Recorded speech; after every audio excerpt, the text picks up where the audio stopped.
Greetings, flesh wound horror freaks, and welcome to the Hatman Collection update. But before that, we've got the kickoff show with producer God. I'm on the kickoff show now. You're the kickoff show. According to the time, Dan, we're on the main show now. Oh, that's true. That's true. That's true. You're the curtain jerker, but you can make an impression. No. I'm opening hot. There you go. All right. If we had Ozzy, we'd make him be the second one out. All right, well, let's just do this real quick. Ozzy can update his hair products next time. There we go. Be longer than this show, though. All right, wrong one. Wrong button. All right. I'm trying to find the right one, but apparently, I guess it's this one. Whatever. Yeah. All right. So we're gonna unbox the January Vinegar Syndrome. It's also got some of the sales from the loud Dan as always. We got some of the sale titles in here too. Some of the $10 ones. I didn't get as many as you. I think I only got a couple. But and of course I didn't get every partner label. But let's see. Yes. My first spread monthly. That box. I see Pitt in the chat. What's up, Pitt? Where in the world is Pitt? That's my question. What part of the country? All right, so here we go. We got I know people get excited when they see the yellow tape. Yes. All right. So let's see what we got. Pull them out. All right, let's see what we got. I don't even remember. All right, well, this is definitely a $10 one. I don't know. We can only show the front. I don't know much about this one. Shit and champagne. I did not get it, but I am aware of the film. I know Chris was telling me some stuff, or he was posting about it. So nice. Peaches Christ, I believe, was the name. Yeah. I want to say yeah because I can't read the text. Yeah, I'm pretty sure that's the filmmaker. Yeah. All right, but yeah, so there's one. So has anyone seen it? Is it any good? I won't mind to come in. Enhanced Adrian Barbeau in 4K. Now it should say I'm did you say sorry? I am okay, sorry. You're good now. You're good. Okay. I got mine already because technically I am now my first month as a subscriber. So very cool. Very cool. Yeah, I forgot you paid the big bucks, Todd. And finally another one. Sister. Been waiting on this one. That I do have coming. I did not get my Vinegar Syndrome. Well, I have Vinegar Syndrome stuff over here, but yeah, but not that. Well, I mean, you're not a subscriber. I get to tell Dan that now. Yeah. Well, what was it? $960? $90 a month if you do it paying 12. Okay. So for that, I think I'm okay. Yeah, you can tell yourself that, but at the end of the day, you drop just about $1,000. Well, no, let me tell you like this. I buy at least 3 Vinegar Syndrome titles a month now, which is about $90. I'm not hating on you. I'm not hating. You are. It's just hard to drop that much, you know. I agree, and if it wouldn't have been for the paying for, I wouldn't have. Yeah. Sister is a good movie. Well, speaking of good movies, the beautiful Ted Bundy. Ooh, I have not ordered it yet, but I do plan on getting it. This was my first one. I got my subscriber discount on. Oh, sweet. So I don't need to wait for the sale to get it. Very cool. Very cool. So there's that. We'll do a true crime show of that at some point. We never did Dahmer. I know we meant to at one point. And Gacy. Yes, Mark Rolston, yeah. Very American Psycho on the back. All right, what else? What else we got? Ooh. Speaking of stuff that was just reviewed tonight, we have Frostbiter. Wrath of Wendigo. There's some, that's like a fun stop motion. Don't give away all of our thoughts if they haven't watched the show. Go. Yes, you can watch our trauma flashback show from earlier. And Yes. we should mention though, we did not have the Blu-ray at the time because obviously I'm unboxing it now. Yes. So, but I can't wait to see how much better it looks than the old Trauma disc. Yeah, I am curious to see the upgrade. I'll be grabbing that one too. Well, I'm going to tell you like this. This one will be popped in tonight, so I'll be able to give the answer pretty quick. Sweet, sweet. Because I wonder what else they still have coming from Trauma. It's been out, but I'd love to see what Vinegar Syndrome would do with Blood-Sucking Freaks. Oh, nice. Very cool. Yeah, we got the other art. Nice artwork. Yeah. That's probably why I used it for the graphic. And then we have the disc. All right, so Frostbite. And I'm going to flip this one around. I get it. The other side's the OG Trauma artwork, of course. Yeah, I remember it had very eye-catching VHS art. Yeah. Back in 96. The other side art is actually a different art. It's not, they didn't use it on the VHS, but it was the original poster key art. All right, here's what I know Dan's excited for. I just realized earlier they have Dead Dudes in the House under a different name. Yeah. If you had the slipcover right, didn't the slip have the right name? Have the original Trauma name? It's been a while, but there's like reverse art, I think. Yeah, no, the reverse art doesn't have it. Like I think the slipcover did. I don't remember. Dead Dudes in the House is actually a gem for them. It is. Yeah, it is. And I know, like, because I don't have the slipcover, and I thought it said Dead Dudes on the slip, but I could be wrong. Here you go, Dan. The Hong Kong set, Volume 1, made in Hong Kong. That I do have coming. Cat 3 adjacent. Oh, yeah, in the spirit of Cat 3. It has a nice little book. Yeah, I'm really excited to get that.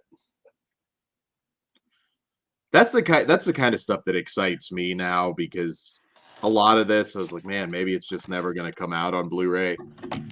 So to me, that's way more exciting than probably just about anything else they recently put out. Well, there's one more title in here that I'm going to disagree with you. And try not the one you think, or maybe it is. Oh, I know which one you're talking about. The one you're dreading me getting to. Then we got the Made in Hong Kong. Mikey asking about the Texas Chainsaw Massacre 4K and which one you're getting, Todd. Oh.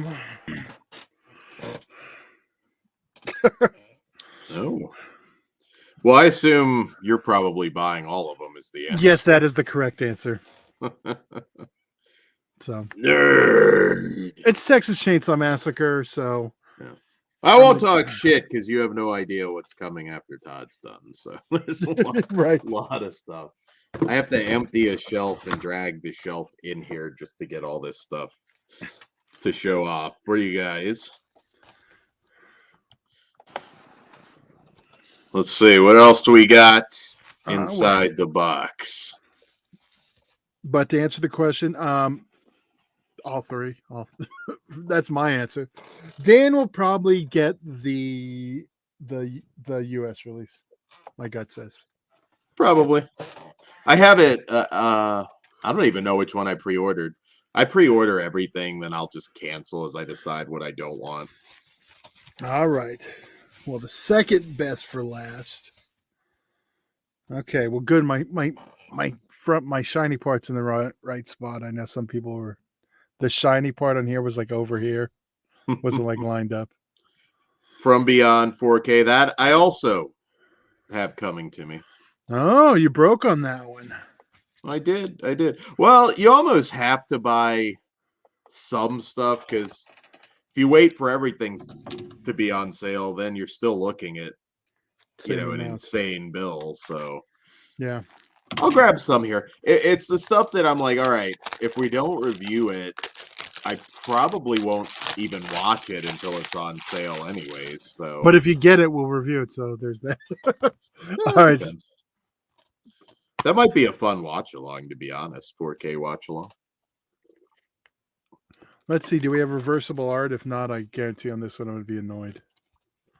I'm sure you do. Oh, there we go. Yeah. Let's just see how it looks now.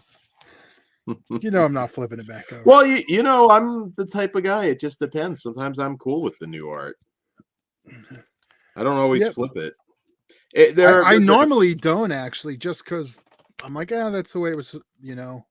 But you know what? How does that not look beautiful? Yeah. And I get to see both art when I pull it out. I got that. So there you go. Honestly, I do this with all Scream Factory releases if they had a solid, but because they have a hole and they don't have a barcode on the other side, it annoys me. Random weird stuff. Shout out Brian Trash. Brian's got a birthday coming up. All right, Dan. The Infernal Tautist. There you go. That is an ugly little movie. Be careful with cover art as always. I'm not sure yet. Yeah, okay. That's just prime Mexican exploitation. It's crazy, nasty little movie, and I ordered that too. Obviously, you see where our priorities are. Dad getting all the new ones I didn't expect. Let me just look. I did grab some. Yeah, I did. Although there were several. I haven't gotten Freeway yet. I mean, I definitely will be buying that. I grabbed that one. Yeah, that very cool. That I'll probably get maybe later this month because I actually kind of want to watch Freeway again. Yeah. So that's all of the. Yeah. So I didn't get some of the partner labels, but that's all that, and I didn't get sidekicks. Yeah, I didn't get sidekicks either. I like the movie, just not paying that price right now. Not saying it's not worth it. I know a lot of people out there like it. I have fond memories. I saw it in theaters, but I'm okay for now. Realistically, that's one that I'll watch once, and it'll be a long time before if I ever watch it again. It's Chuck Norris. I don't care. That is fucked up, Todd. You might as well just burn the flag while you're on here saying you don't like Chuck Norris. That's some fucked up shit, Todd. Invasion USA. You want me to do it? I'll do it. I mean, Chuck Norris is the man. I don't understand it. Silent Rage? Come on. Okay, A Broken Clock is right twice a day. He's got like 2 or 3 good movies, but in general, I don't like Chuck Norris. Bullshit artist. He doesn't have a lot of bad movies. He did a few TV movies like right. I don't know. Just some white tough ginger doesn't scare me. No offense to any gingers out there. That's fucked up, Todd. It doesn't. It's like I can never take The Ring seriously, the American remake, because the little white girl don't scare me. He's not Jean-Claude Van Damme, but he's still awesome, Todd. I would rather watch Jean-Claude Van Damme than Chuck Norris. Without hesitation. Because honestly, I'm just giving you shit with Van Damme. I don't hate him as much. I don't like to watch his movies, but Lone Wolf McCade, Todd. Son of a bitch. Oh man. I'd rather watch something like Sharky's Machine. Give me some Bert. That's fine. You can like Bert, but goddamn. I'm gonna go watch some Cannon when we're done, and that's gonna be some Chuck Norris, a real man fucking shit up. You know what? If we would have got Missing in Action 3.5, Death Wish 3.5, maybe I would have liked him if they teamed up. You can like them all. I mean, Van Damme's the best. But Chuck Norris is way up there. Way up there. I don't understand you. And you like Dudikoff. Dudikov's, but he's not. Is he? Don't make me get hate mail from gingers. First of all, Chuck Norris doesn't really look ginger. He 100% does. No, he doesn't. He's not like Ronald fucking McDonald while hitting people with spin kicks. You know, Ronald McDonald isn't actually like a ginger. He wears a red wig, right? Well, joke, Todd. God damn it! What? Chuck Norris. You want to hate America? That's fine. You can send all the hate mail to Todd. You're gonna make me leave, Dan. I'm gonna leave if you say Chuck Norris's name one more time. Fucking Todd. So that's all that you had to show off, but we'll get into the Hatman Collection update. I know you'll probably dip at some point, but feel free to hang out if you want to for a little bit. So I'm going to probably start because I don't have a lot of collectibles to show off. But what we'll do it, the few that I do have, I'll show those. Then we'll do movies, and as usual, at the very end, I'll do books because I know some of you don't care about horror books, but I do have some I'll show at the very end. All right. So this I've had for a while, but I did get it signed at Scarefest, so I figured, oh, might as well show it off. It is the Alan Troutman signed at Scarefest Tarman action figure. Met him at Scarefest. He is the only person I met at Scarefest in terms of celebrities, and he's getting caught in my hat. This is out of print now, so I was like, all right. Alan Troutman, I think, has had some health issues too, so I figured it was now or never to get Tarman signed by the man himself. So I did. I haven't been buying a lot of new action figures, but I did at Spirit Halloween. For everybody that thinks I'm a Halloween, a Michael Myers hater, I am not. I just hate the new Bloom stuff. I did get the resin bobblehead statue. This is a Spirit Halloween exclusive. I don't know if I assume it'll be back next year. A lot of Spirit stuff tends to be, but I thought it was pretty cool. Yeah, it's got him here there by the infamous hedge, and yeah, I picked. Have you been to the hedge yet, Dan? With you? Okay, I do remember if we went there. Yeah, we did. Okay, we actually hit all of the pretty much all of the Halloween locations. All right, I've done that tour quite a few times, so I don't remember what we hit, what we didn't hit, because different people, different things. We did. I think we even got lost at one point and then found some other random shit, which was kind of cool. Yes, thank you, Punisher. He is.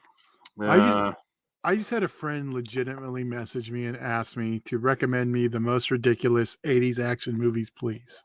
I'm just going to say avoid Chuck Norris.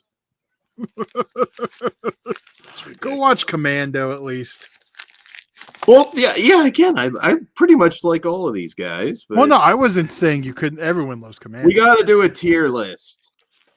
You know what, Dan? You had the opportunity to make me watch a Chuck Norris movie. You know what? I'm Team Van Damme now. All my hate is going purely you're not going to hurt Norris. You're not going to hurt me being Team Van Damme because he is the best. Another Spirit and Halloween. Now, sorry. That's all right. Another Spirit. Oh wait, Halloween you said Van Damme again. I'm out. No, you didn't say Van Damme. It was Chuck Norris. All right. This I thought was really cool. So you probably see it. I hang it in the background back there.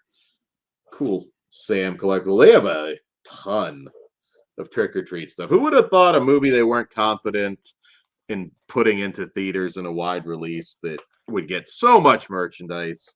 It still wows me. And also got this. It's really cool. It does light up, and I don't remember. Oh, there we go. Sam statue. I probably have just about every bit of Trick or Treat merchandise that's ever been put out, and come on, that's awesome. And he's staying up all year, of course. All right, rolling on. Now this I thought was pretty cool, and I haven't. I'm sure other people have picked it up, but it is an Amazon exclusive Funko Pop for Leprechaun. Amazon exclusive. Closer I get, sometimes this gets a little fuzzy, but yeah, I haven't seen it in stores anywhere. Yeah, I don't know if he's exclusive or there's if it's a variant, but yeah, I believe there are two different ones, and I think this is the rarer one. Well, as of now, I think you can still get it. I got that over Christmas, so I don't necessarily think it's sold out yet, but it probably will at some point. So if you want it, you should probably grab it. I do love me some leprechauns. Yeah, Chris, you should grab that one, man. Yes, Jamie. And yes, rest in peace, Lisa Loring. I should have probably brought that up actually on our Julian Sands show when we were doing some news, trying to do more news. If we're doing RIPs, RIP Cindy Williams too. Reverted Shirley. Yeah, that was sad too. On a happier note, now I don't collect all of these. I believe Kruger has all of these though, or at least almost all of them. Did see Herbert West at Target. I was really stoked when they finally put out the larger Herbert West action figure. It took a long time. And I did grab this one. It's kind of I like the look of this one. What's the back? There's nothing really much on the back. Just these ones. Oh, it looked like it was all black. Okay, I get it. It's like a little display. Yeah. Okay. I just saw the black. Thought it was all black on the back. And let's see. I think I'm down to the last. No, actually, I take that back though. There is one other thing. This I couldn't resist. Now I don't have them all yet, but I have three of 6, and they put out these Twilight Zone figures. Some of the classic episodes. The Gremlin, of course. They're not Reaction. Who put those out? BiffBangPow.com, Television City. Okay, no, I didn't know. So I know that's like the Yeah, I don't want to say the Star Wars, the Kenner style. There we go. Kenner style, yeah. Those are. Kenner I do enjoy those. Made some bank off that. There's the Invader there. I still have. I still need Dr. Bernardi, the Nurse, and Canamet, but I have the Invader as well. Which all of them pretty much have the same back. I'm a big Twilight Zone mark. I've got some bigger Twilight Zone stuff that I've had forever, and of course, Talkie Tina. Without Talkie Tina, there's a lot of creepy killer doll stuff that you would not have, and not that she was the OG doll by any means, but yeah, I thought these were cool. I like these too. I hang them like on my shelf. Yeah. On my my walls. They don't take up too much space, which is pretty nice. So I believe that's the end of the collectible, the non-movie collectibles. So there's going to be some points where you'll probably see me have to readjust because I literally do. I don't know if I should risk this, especially when I go the wrong way. But yeah, there's a lot of stuff. So, and on that note, there you go. Todd will join us back in a little bit. And shout out if I missed you in the chat. Sorry, obviously when I'm showing stuff off, getting used to like this solo stuff to pay attention to the chat. All right, so we'll do DVDs first, and work our way up to Blu-rays and 4Ks. And Todd's gone. So Chuck Norris is awesome. Todd is no. You're supposed to go away. Fuck off. Anyways, I'm allowed to talk about it when I'm solo. Son of a bitch. I'm in control now. Me. God damn. All right, so just give it a minute before you talk shit. Let me walk away. All right. I'll wait 2 minutes before I talk shit. All right, so these are all the DVDs. DVDs at this point, a lot of them are either screeners or Walmart impulse buys, Dollar Tree impulse buys. If I don't have it, I tend to grab it. So there's some random stuff in the DVDs. I'll probably go along a little faster.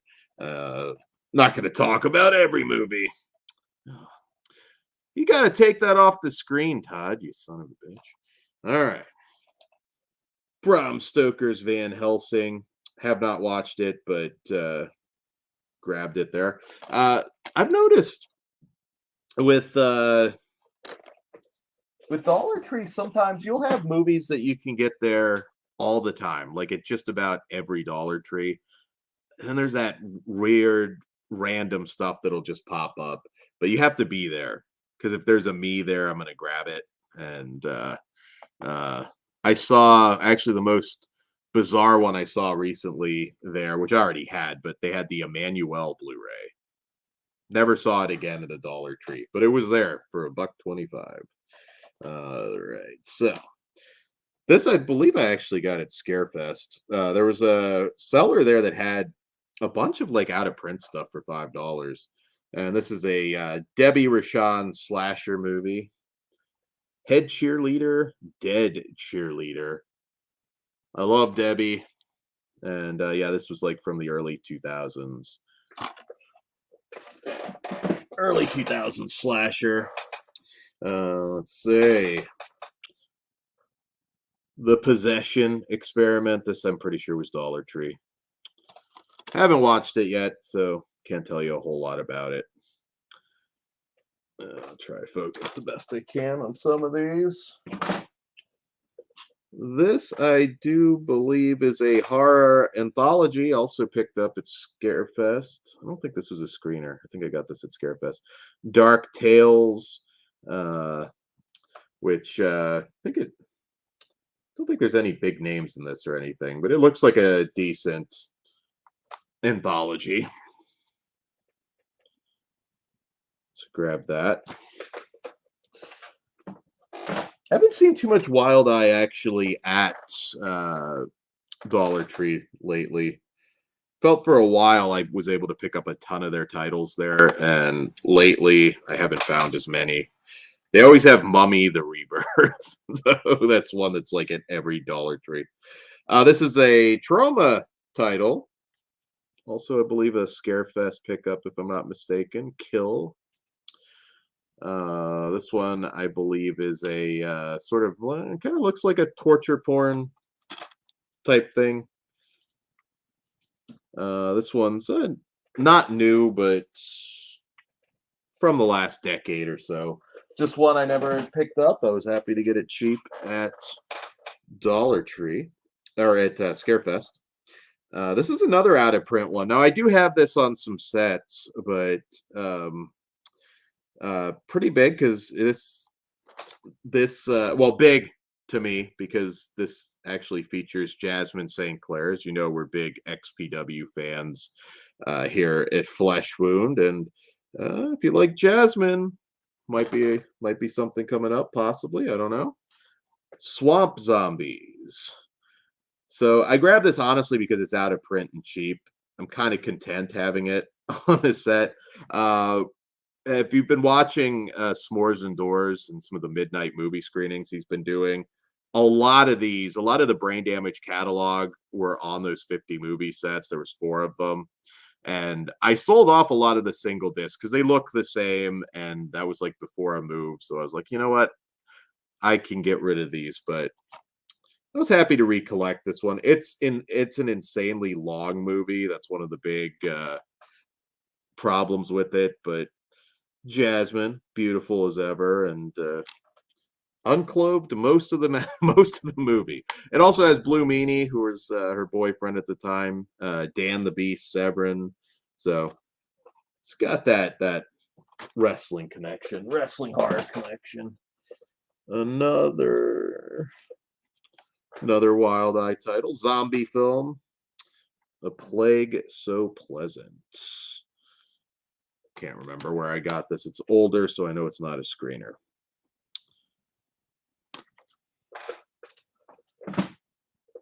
Let's check the chat here. The best thing Chuck Norris ever did was save the day in Dodgeball. Okay. Brian, I don't know. What is this hate for Chuck Norris, man? Other than, oh, hey, Big T. Sorry if I missed you, man.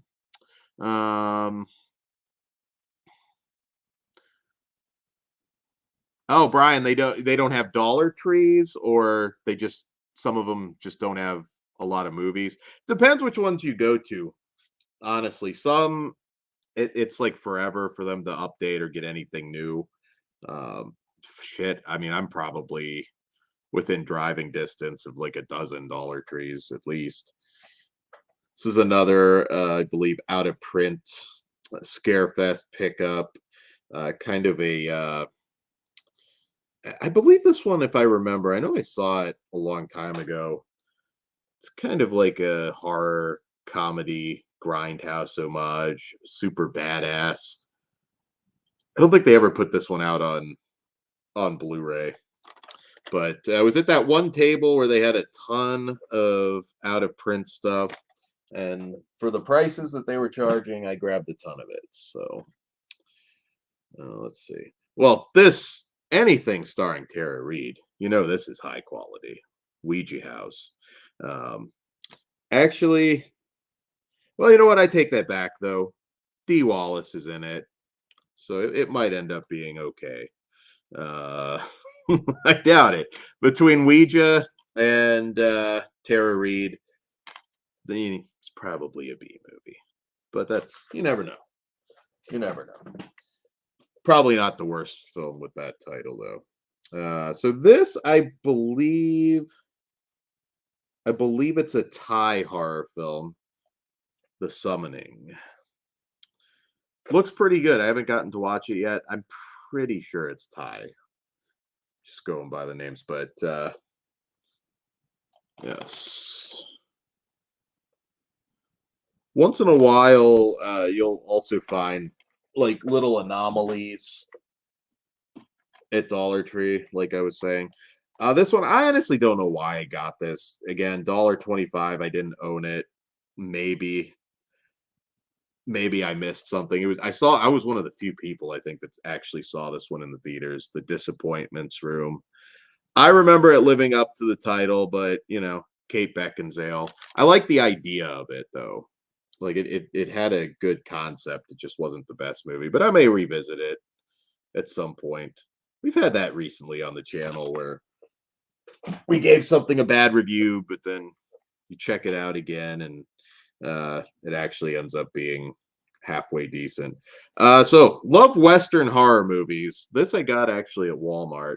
Blackwood. I think it's kind of a Western creature feature. Just again, one of those impulse buys at Walmart. We might review it at some point. That's like been on our a list that we have for a while of show concepts, Western themed horror. Hopefully it's a decent little movie. Let's see. Here's a slasher film called The Mailman. I believe I also got this at that one booth at Scarefest. Guy was super reasonable, actually. He had some stuff apparently earlier that was super rare that he was still just selling for like $5, which is insane. Let's see. Combo deals going forward. Oh, Dollar Tree, Family Dollar, Mega Stores.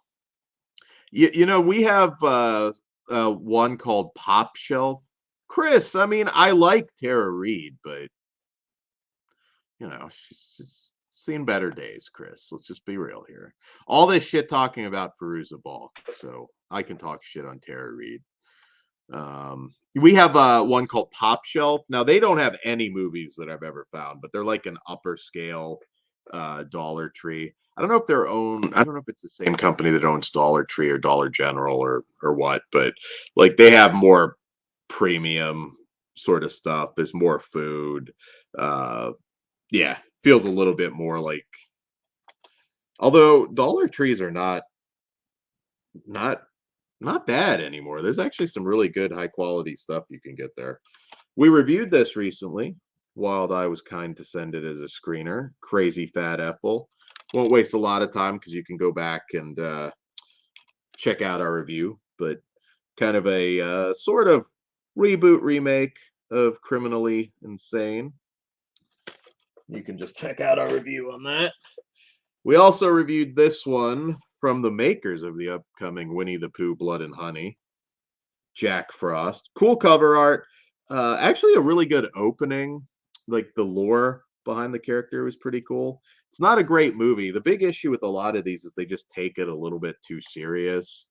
So it's harder to recommend them, but I did like the basic idea of the story that they were going with. So hopefully Winnie the Pooh, Blood and Honey, believe it or not, we are seeing it in the theaters, so we will have a review for you on that one. I'm holding out hope that it's at least entertaining. Man, Chris fighting for the honor of Tara Reid. They are, Jamie. Well, Fairuza Balk is hard to beat. Fairuza Balk is timeless. Let's see here.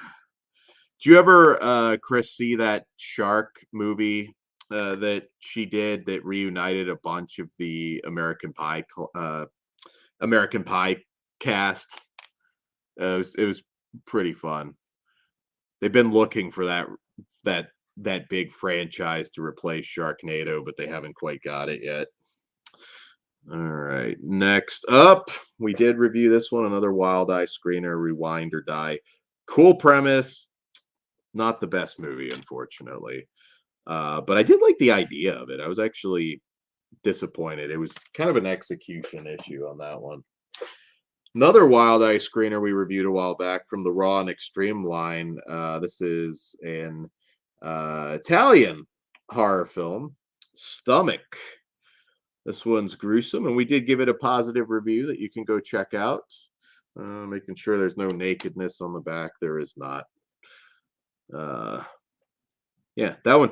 The Raw and Extreme line does have some gems. I always throw it out there. Cat Sick Blues. If you're in the mood for a weird one, which you can pick these up for like $10 on Amazon. Cat Sick Blues. I'd like to see Visual Vengeance actually put out a Blu-ray of Cat Sick Blues. This is probably my newest impulse buy from Walmart. Pterodactyl. I don't know. I still pick up the cheesy creature features. This is also produced by the guy that's bringing us Winnie the Pooh, Blood and Honey, just like about 50% of all the movies at Walmart right now. There's a one called Pterodactyl that stars Coolio, and it is from Mark Lester, the director of Commando. That is actually fun if you like the cheap, low budget Sci-Fi Channel originals. All right, here's a few. So this was an awesome surprise, and we will be doing these on After Dark at some point. I'm just checking for nakedness, which I don't believe there is. So these are the Skin Max double features. There's a lot more coming, and I have the first three, no pun intended. This has the Shannon Tweed, Andrew Stevens film, Illicit Dreams, and then Indecent Behavior 4. Now, we didn't cover Indecent Behavior 4 on our Indecent Behavior show because it's not really a sequel. And it only in some areas did it even come out as that. So we will be reviewing it, but that's kind of the reason why wasn't on that particular show. I am really happy to see MVD putting out some of these late night cable favorites. And man, those are the most popular shows we've done in ages, probably on YouTube. I think Body Chemistry is going on like over 6,000 views now, which is insane. We also have some Julie Strain and Shannon Weary. We haven't covered these yet, but we will. Midnight Confessions and Private Obsession. I will buy anything that they put out. Somebody, I think maybe Lauren or somebody was telling me that they bought out like a ton of this stuff that apparently is going to be coming out to DVD. Wouldn't mind a Blu-ray, but I'm not selfish. I will take what I can get, and we love these movies here at Flesh Wound.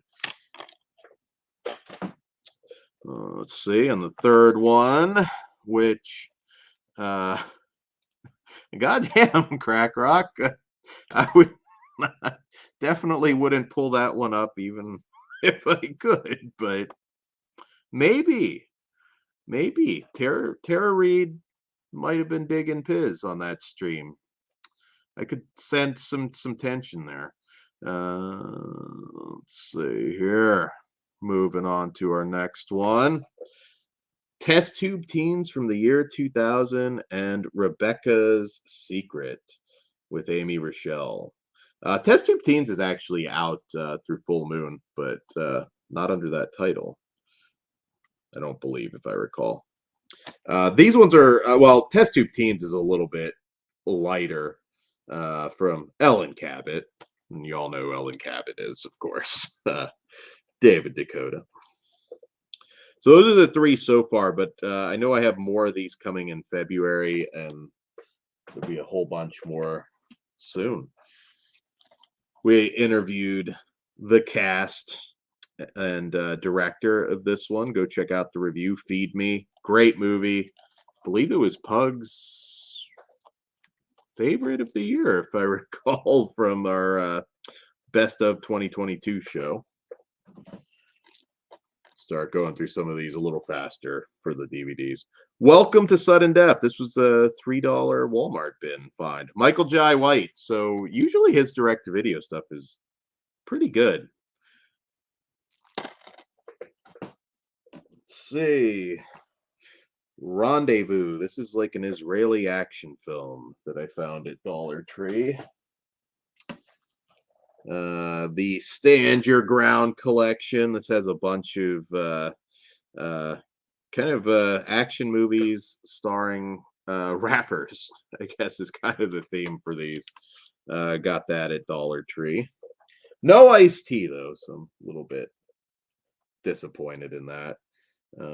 This one, I believe, is a sort of post-apocalyptic type terrorist scenario. Dragon Day, another Dollar Tree find. Another one you can find at any Dollar Tree. I see this all the time. Beckman, which is an action movie with Jeff Fahey, Burt Young, William Baldwin. It's got a lot of names in it. Another one that Front Row Entertainment. So you know the transfer isn't so great. The Final Goal, an Eric Estrada action movie that I didn't have. I think this was a Second and Charles find, I believe. Vaguely remember seeing it on cable back in the day. Let's see here. This was another Dollar Tree find, Digging for Fire. This one has Orlando Bloom, Brie Larson, Sam Rockwell, which is what caught my eye out of that cast. Let's keep going through it here.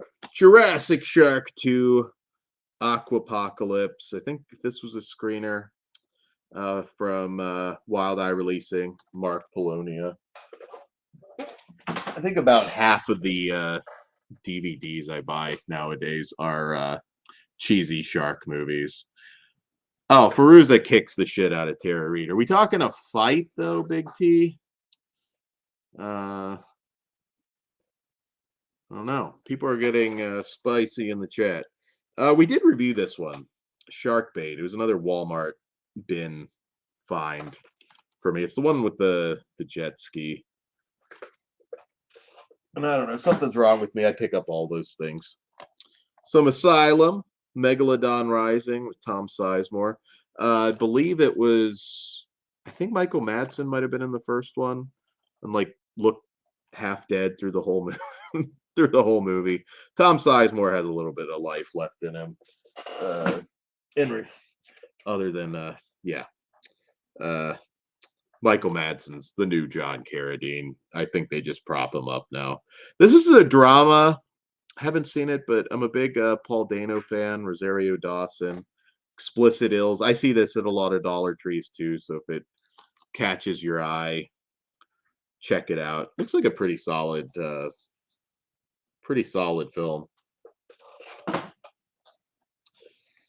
This one, I believe, is a war thriller of some kind. Harvey Keitel is in it. Malcolm McDowell, Blood on the Crown. Another, I believe this is a Dollar Tree find, but I don't see that one everywhere. So if you do see it, you may want to grab it. Violet. I even forget about some of the stuff that I buy. sometimes randomly. This one actually though looks interesting. Violet. Uh, Kind of a drama, but it might have some thriller elements. I'm not entirely sure. If anybody's watched it, chime in the chat. And here's an Alec Baldwin title. Might not be seeing him for a little while. I know he's in deeper shit than I thought he would be for the set incident. I think actually what kind of screwed him was doing that interview more than anything. But Chick Fight, I don't know a whole lot about this one. I don't know if it's more of an action movie or more of a comedy looking at the cast, because I know Fortune Feimster's in it. But it looked decent. This is another one. I've seen it at several Dollar Trees. Last Call. This is a movie about Bob Dylan. Has a pretty good cast. Or no, wait a minute. I take that back. That's not what it's about at all. It's about the poet, Dylan Thomas. All right, we'll go through these pretty quick now. More Dollar Tree pickups. Pagan Warrior. The Gaelic King, which this one's more of a sword and sorcery title. These, yeah, you definitely will find these at your Dollar Tree. Viking Blood. So these sometimes are a mixed bag, but there are actually a couple that are fairly decent. This actually looked pretty good. It's kind of like a Journey to the Center of the Earth type thing. Mount Adams. I don't see this at every Dollar Tree, but it's Echo Bridge, so that may just be a matter of time. This, if you're unaware of this story, this is a documentary, Three Identical Strangers. I was aware of who these triplets were, and they've appeared in they were kind of like a phenomenon in the, can't remember if it was 70s, 80s, probably a little bit of both. The story behind this is insane. Some of it will make you really, really mad.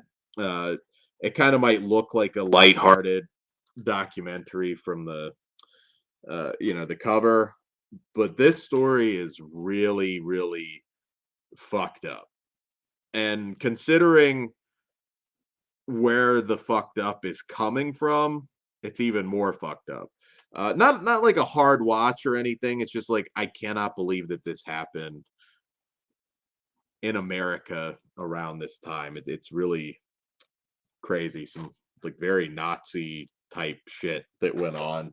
And it's kind of a sad one, but fascinating if you like a good doc. Don't know much about this, but Anna Paquin, Free Ride. Love some Anna Paquin. I don't know that this is on Blu-ray, but the Rob Lowe, James Spader thriller Bad Influence. You can get it $1.25 at any Dollar Tree. All of these like MGM ones tend to be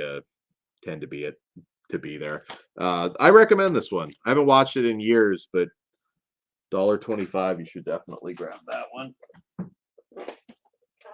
Speaking of one I haven't seen in years, this is a comedy, Out Cold, with John Lithgow, Randy Quaid, Terry Garr.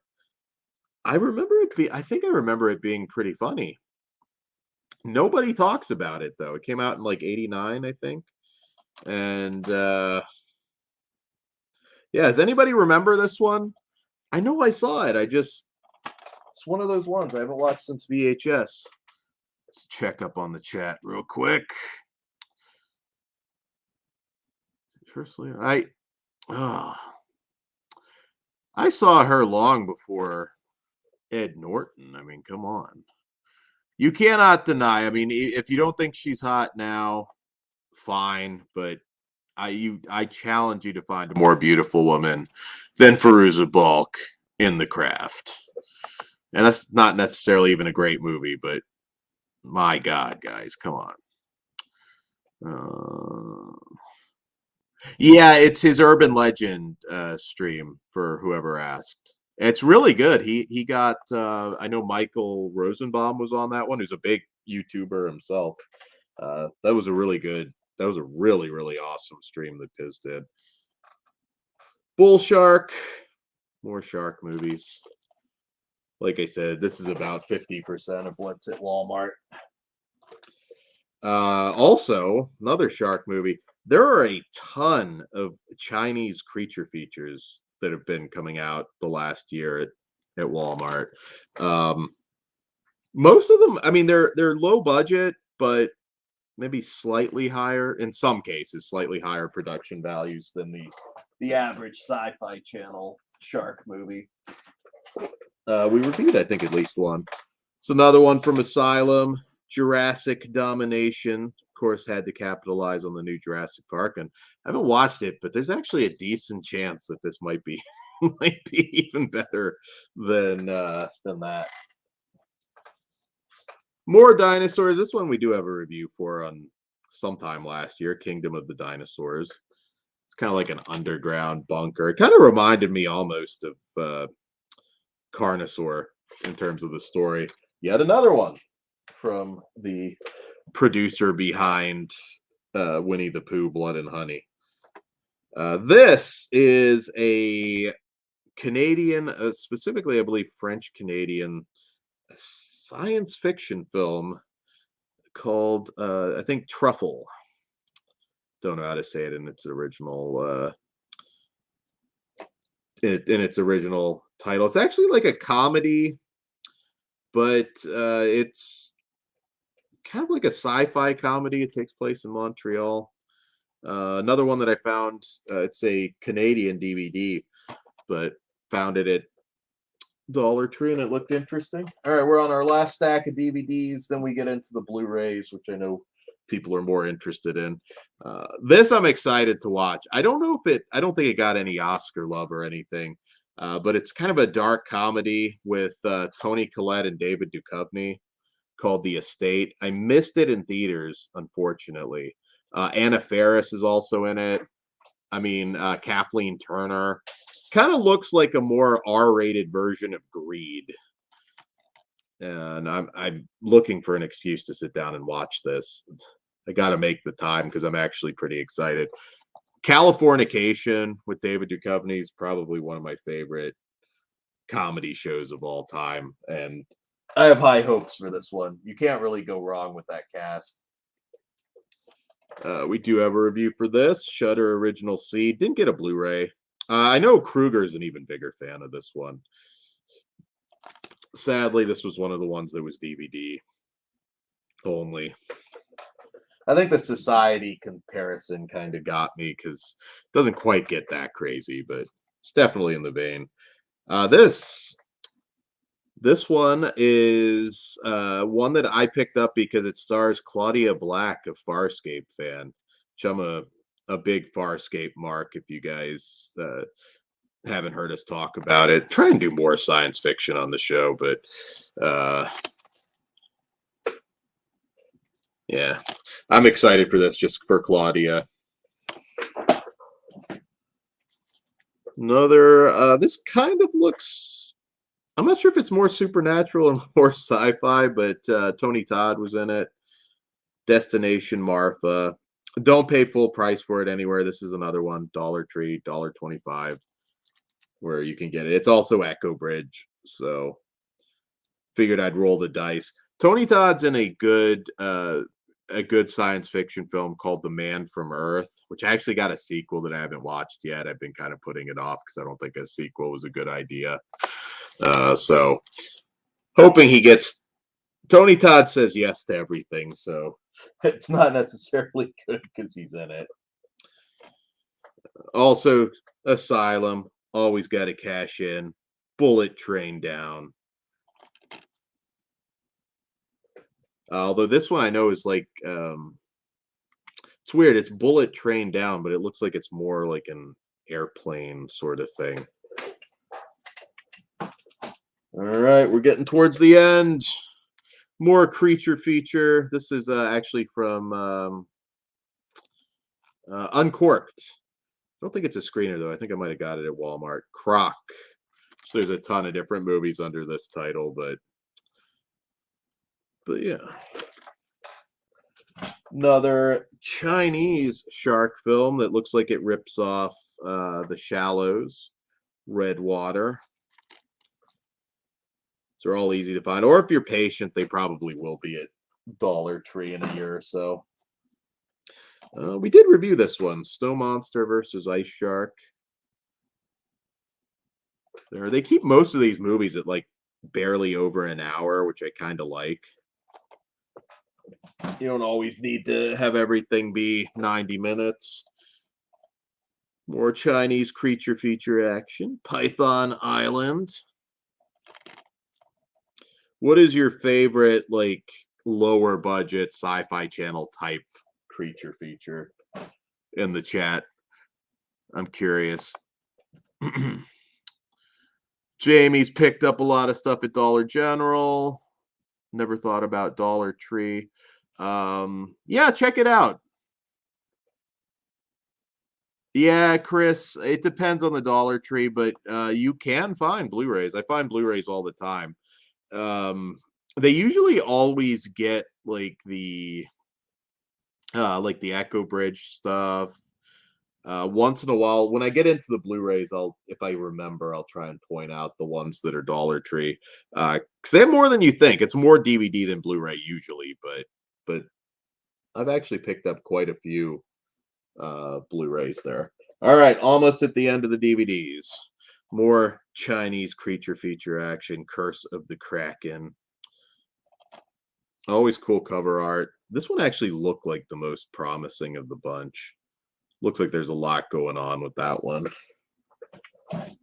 Know nothing about this one, but Ashley Judd, Whoopi Goldberg, Jenna Elfman, another one from Dollar Tree. This one I've seen pop up, not everywhere, but I have seen it at multiple stores. So if you're curious, you can check that out.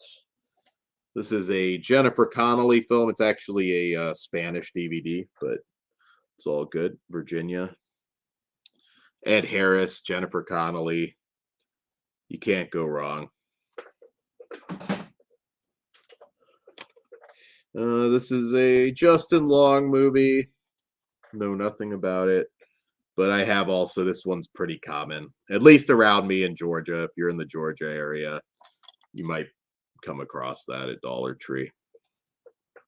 Let's see. This one looks like a inspirational teacher movie, Critical Thinking with John Leguizamo. All right, we're down to 3. I believe this might have, I don't know if it got any Oscar love last year. It might have given up for something, but Brad Status. I think there is a Blu-ray of this, but $1.25, you know.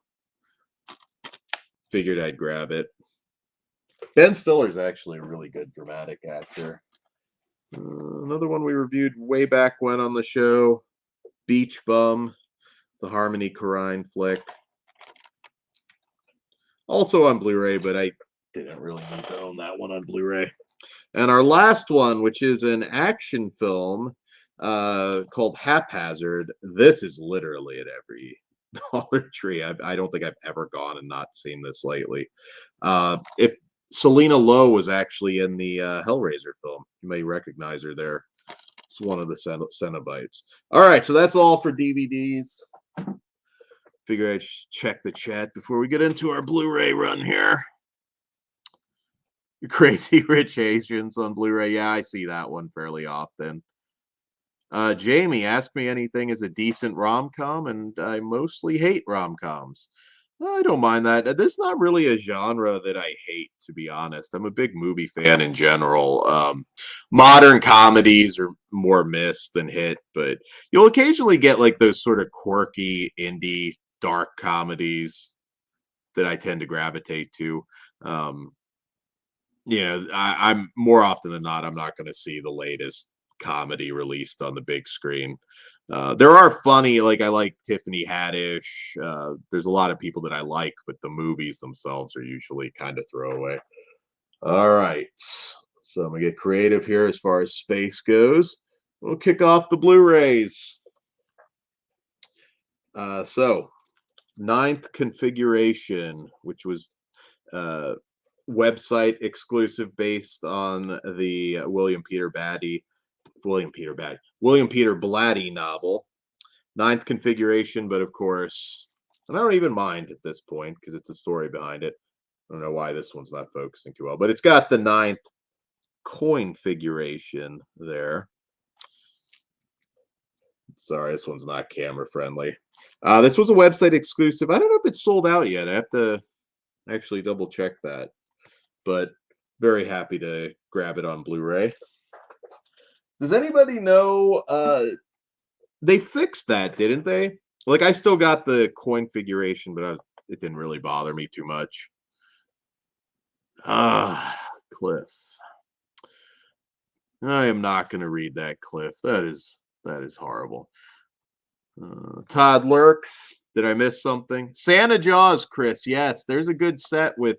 It never got a single DVD release, but it is on one of those shark movie sets with that Nightmare Shark.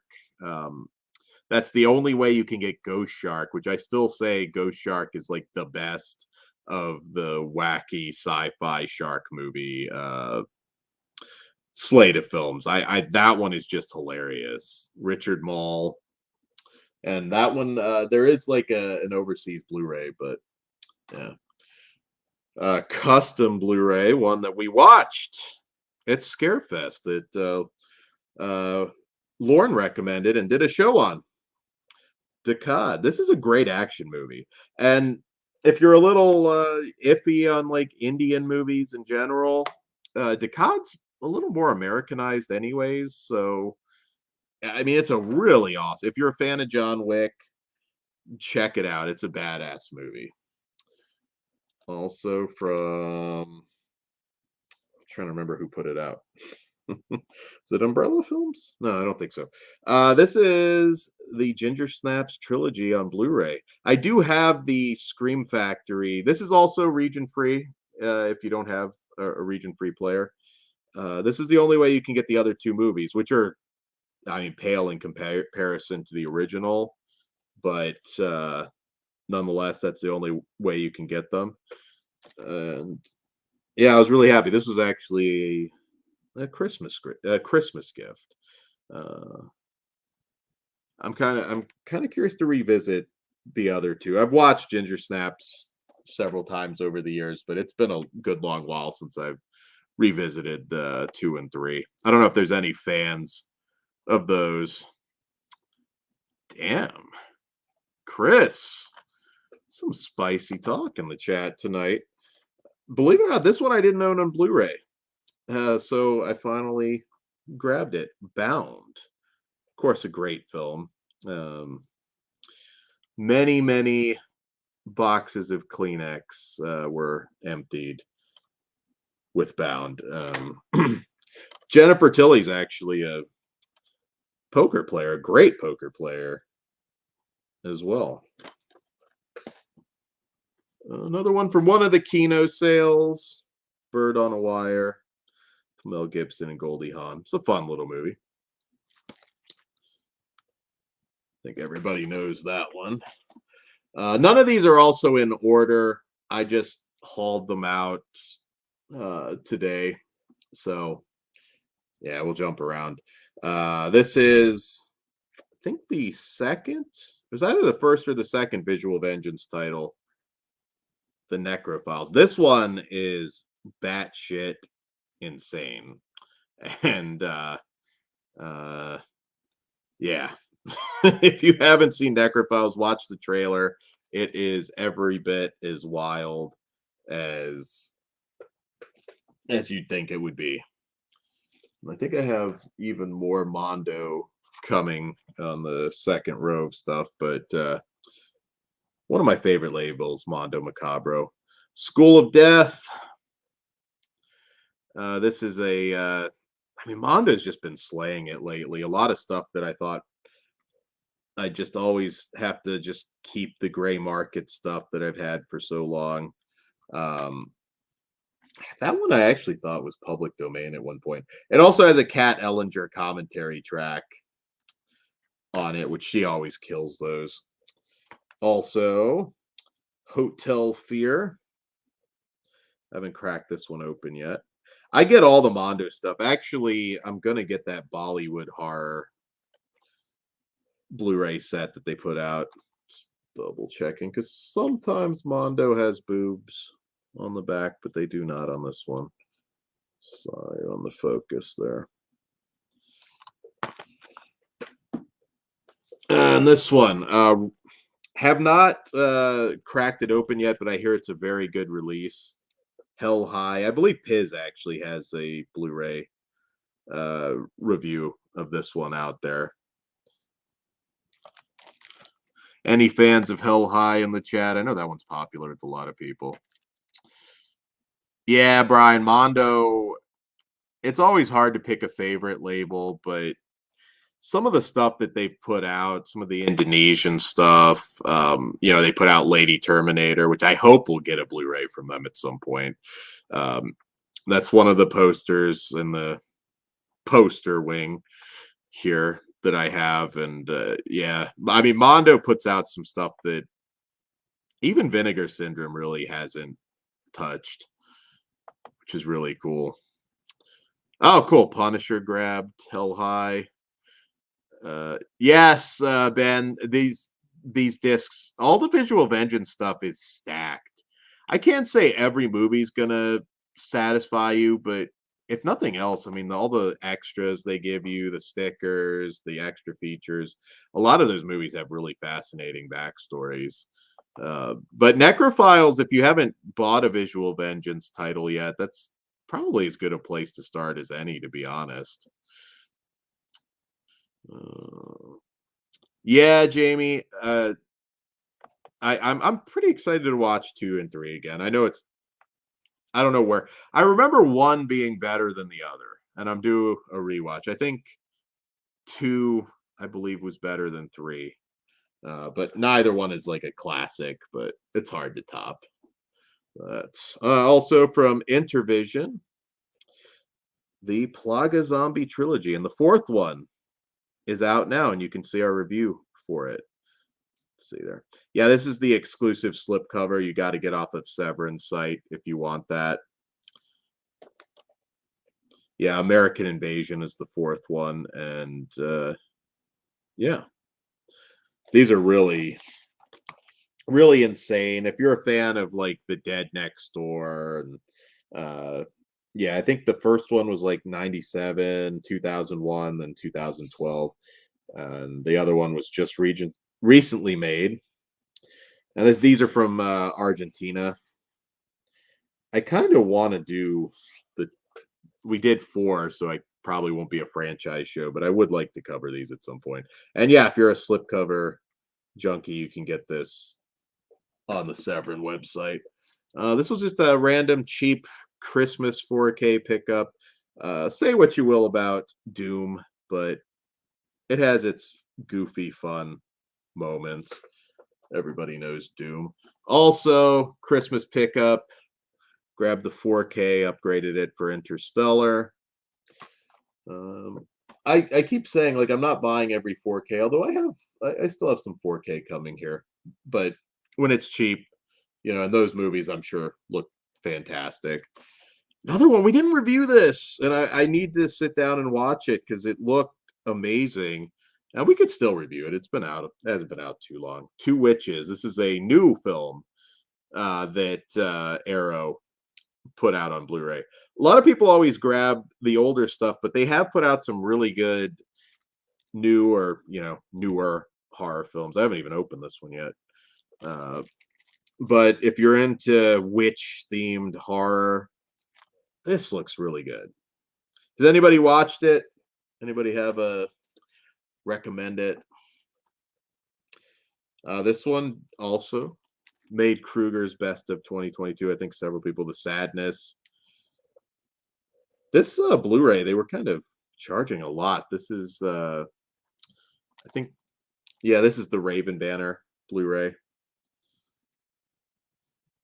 This is as close as you'll probably get to a crossed adaptation. Although a lot of people say that. I mean, crossed, goddamn, if you haven't read that graphic novel, you see people die and be violated in the most insane and over-the-top ways you could possibly imagine. Now, here's some more visual vengeance. We've reviewed a lot of the last few, I believe. Some of these we didn't get to review, but I think we're covering pretty much everything they put out now. Slaughter Day. I know Chris in the chat is a big fan of this one. Really cool cover art too. Might still do some reviews. This one was on a lot of sets and is an experience. Suburban Sasquatch. I got that one down at Scarefest. We do have a Sasquatch series like we've been doing with Amityville, and we've been kind of slacking on it, so we got to do some new Squatch series. Let's check the chat real quick. What up, Indie Phantom? How's it going? Oh, cool, Ben. Check out, yeah, let me know what you think of Two Witches. We review so much stuff. Sometimes it's like if we don't review it, it takes longer to get to it, which really sucks. Ooh, 11 degrees, Jamie. That's rough. We had a string of cold days, but it's not too bad. I think it was like 60 today or something. I won't waste as much time when we have a review of it up, but LA AIDS Jabber. You can check out a review of that one. Two films that I had seen, but I did not own. And Lauren's a big fan of these. Actually, he has a video of them. But Corpse Prison Part 1. Let's make sure. Sometimes these do have tits on them. And Corpse Prison Part 2. Some lower budget exploitation films from Japan. And yeah, they are fun. And I was actually, they were just films. They were really cheap for a while. Then it looked like they were out of print. So I was like, oh shit, I better go ahead and buy them now. One that I was a little colder on, this was a Christmas gift. But it has its moments, and it's one, who knows, I'll revisit it and maybe like it more. It had its problems, but Black Phone. Everybody knows Black Phone. Another one we reviewed, but I did end up buying, The Feast. I think technically that was 2021. I don't know if that was technically last year. Here's a Blu-ray that I did get at Dollar Tree, and I have seen it at, not everywhere, but I have seen it pop up at a few. LBJ with Woody Harrelson. So you do find them. Like I said, for me, like when it's $1.25 Blu-ray, I'll almost grab anything that I just don't have. And yeah, you probably just have a handful of me's living near you is probably your problem if you're not finding those. Yeah, Indy, we need to get back to the Sasquatch shows. We only did we did a couple, and then it's just, it's a lot of stuff we have to review. So do our best. This is, I believe, the one that I thought I had already had, and then when I did inventory, I was like, oh shit, I don't have this on Blu-ray yet. I'm a huge Mario Bava fan. Hercules in the Haunted World.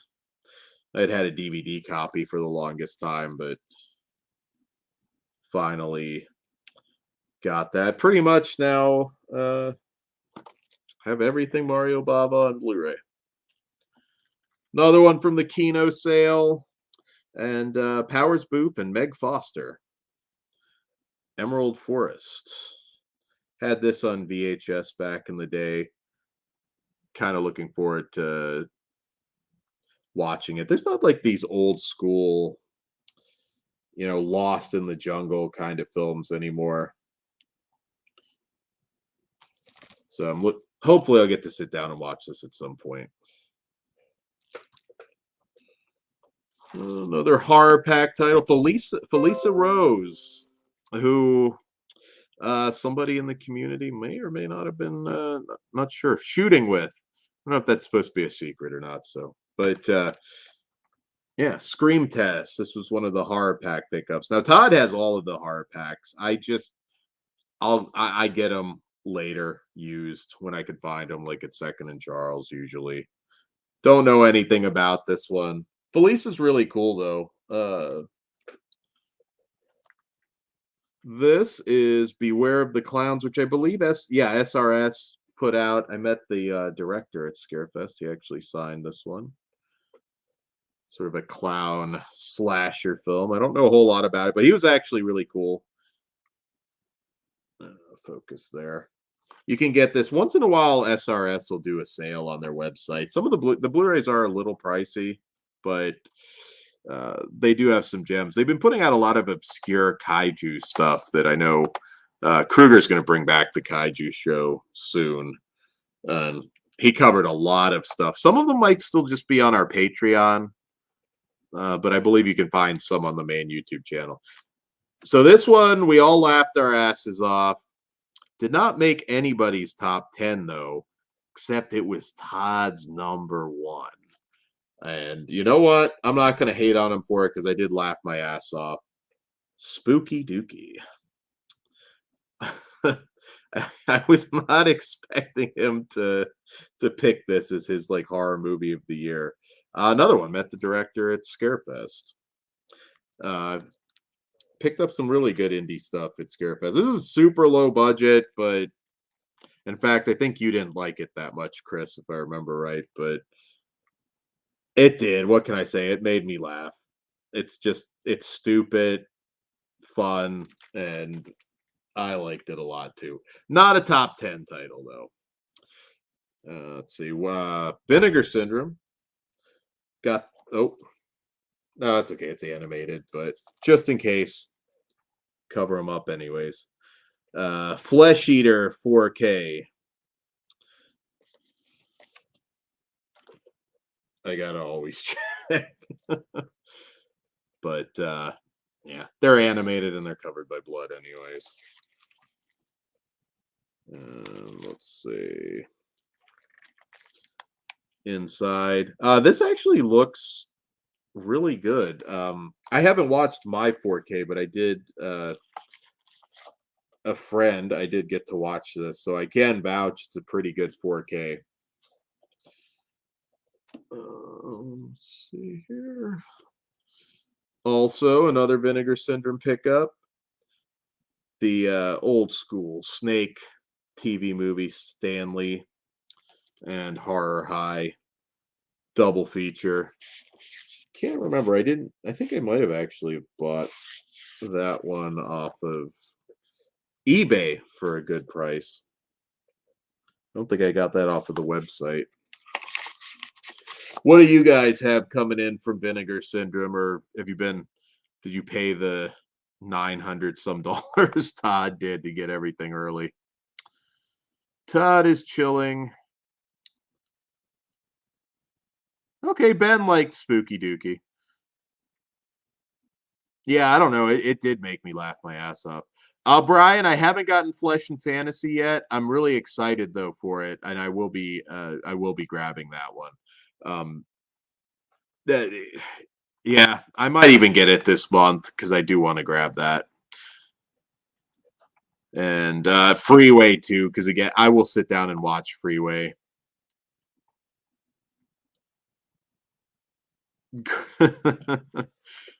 Oh, Brian also dropping those big bucks. I should, logically, I should. It's hard to, I don't know. Like you see that and then you kind of hate yourself. Like you just dropped nearly $1,000, but it pays for itself. This Strip to Kill and Final Judgment double feature. This is also on the Scream Factory website exclusive. Strip to Kill is a great film. Cat Shea. It's a lot better than you would think. In fact, I'd even recommend it to people who maybe don't usually like those kinds of films. Yeah, it's really good. Old school sitcom fans, Norman Fell from Three's Company's in it. Good erotic thriller. Also, Final Judgment, which rare one because Brad Dourif is the good guy. It's kind of playing sort of a priest, sort of a Charles Bronson type priest. So if you're a Brad Dourif fan, definitely check that out. Let's see, keep going down here. So this, okay, I gotta cover up some boobs. This is actually Mardi Gras Massacre, but this is the exclusive slip. And there you go, off of the Severn site. I at least I believe it's exclusive to the Severn site.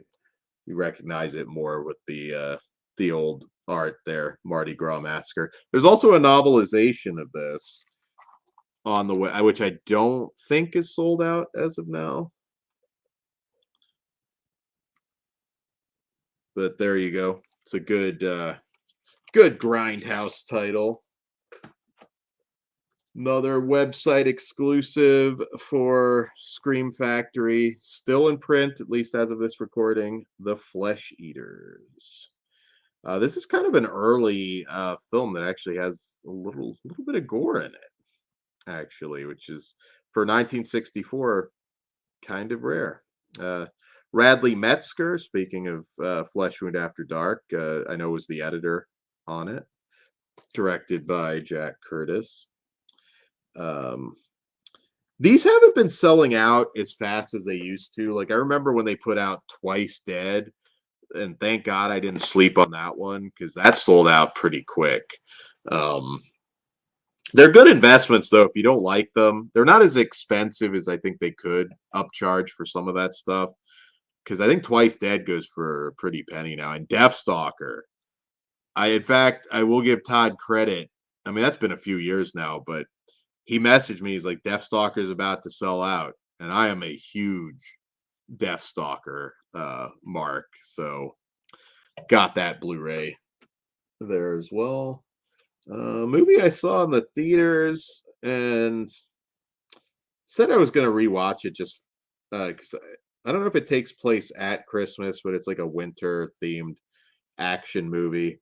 I don't remember even what I thought of it, to be honest. I know Charlize Theron has some spicy scenes in it. I do remember that. But Reindeer Games, any fans of that? I don't remember hating it. But this was actually, I think this Blu-ray's out of print. So when I saw it at Second and Charles, I was like, okay. I mean, it was only like $4. I might as well get it because I'm not going to pay the crazy out of print prices. So one that we're on. We're all over this one. Christmas Cruelty. We're a big part of the extra features on this. If you haven't grabbed it yet, grab it, watch it next Christmas, or you can watch it now. It's a very intense first 10 minutes. Just say that. And you can check out our interviews with Pitt and Raymond. And yeah. So this is, I haven't watched this yet. And I know it may not look like it, but it's actually a science fiction film, which it does not look like. But I know it's based on a really popular book, and it kind of has a side. It's more of a drama, but it does have, and I won't reveal, although they do reveal on the back, but might be better if you watch it and just don't read the back. But Never Let Me Go. Carey Mulligan, Andrew Garfield, and Keira Knightley. I don't know if this ever saw the inside of a theater because I did not get to see it. Oh, this is also 2010 though. This is older than I thought. But yeah, Never Let Me Go. I sometimes see the DVD of that at Dollar Tree. I'll check the chat here. You are on that, Todd, but they're picking it up for me. Let's be honest. Brian gonna try and watch Karuku Beast of the Amazon tonight. Oh, awesome. Yeah, that one I plan on grabbing too. I didn't yet. I didn't see it, selling out anytime soon though. Yeah, Indy, I like the custom novelizations too. I have the Night of the Demon. I grabbed the Night of the Demon novel. Let's see. I haven't even looked at the clues, Ben. What do you think's coming? All right. Next up, I had the DVD set. So very happy that Kino put this on Blu-ray. Kolchak, the Night Stalker, complete series. You would not have X-Files or a lot of things without Kolchak. Great show. Stacked Blu-ray release. If the DVD set's actually pretty cheap. In fact, I still have my DVD set. Maybe we'll do a giveaway at some point for. Sorry, a little blurry there. But yeah, Kino's been killing it, and I am dying to dive into this. We might do some watch-alongs. I think Night Gallery might be first though, because I really want to talk about Night Gallery. I think I showed season 1 of Night Gallery on the last update, but over Christmas I did get season 2, which are all insanely stacked. I mean, they didn't just throw the episodes on there. There's a ton of extra features. And if you're a fan of Twilight Zone, maybe you've never watched Night Gallery, you should. In fact, I would say that Night Gallery is just essential. There's so much, so many stars and some great audio commentaries too on these. These are essential. Like, prioritize this stuff because that is just TV that we don't get anymore. So I still need season 3, but over Christmas I did get Creepshow season 1. Haven't been buying a lot of TV on Blu-ray anymore, or really even TV sets. But you never know with Shudder. And I figured, I was like, I kind of want to have physical copies of this. What do you guys think of the Creepshow TV show? Because I know some people are hard on it, and I honest to God don't know why. Because I think, there's the occasional throwaway episode, but for the most part, like, I think they've had some fantastic television with Creepshow, and I don't get the hate. I don't know. I think it's one of those things too where they compare it a little bit too much to the movies. But I think they carry on the legacy quite well in the Creepshow television show. Yeah, Jamie, Night Gallery is amazing. Yeah, Indy, I think I just missed Never Let Me Go. Sorry, Mikey. Sometimes it's weird, my mics. I'm probably getting to the point where I need to get a new one. Let's see. Or I'm probably just loud. What can I say? Psycho Cop, Chris, I believe, is coming. Let's see. Yeah, I think they have more than one standout a season, Chris, to be honest. Very cool, very cool. Oh yeah, we did do Masters of Horror, didn't we? Some classics from Kino. This is from 1933, Supernatural. Another one I picked up during the sale. I won't talk too much because I'd like to do more reviews from this era. Also, The Secret of the Blue Room. Ones that I do recommend. Kino does sales all the time, so you can grow a Kino collection pretty fast. So I haven't been buying a lot of the 4Ks that Scream Factory have been putting out, but I did make an exception and pick up the Dog Soldiers 4K. There's also Janine Pipe did a really good book.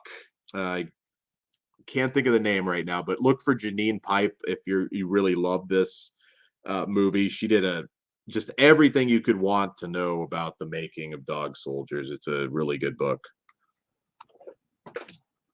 They're not all together, but I do have some. And this I will not be showing the back, but the front is okay.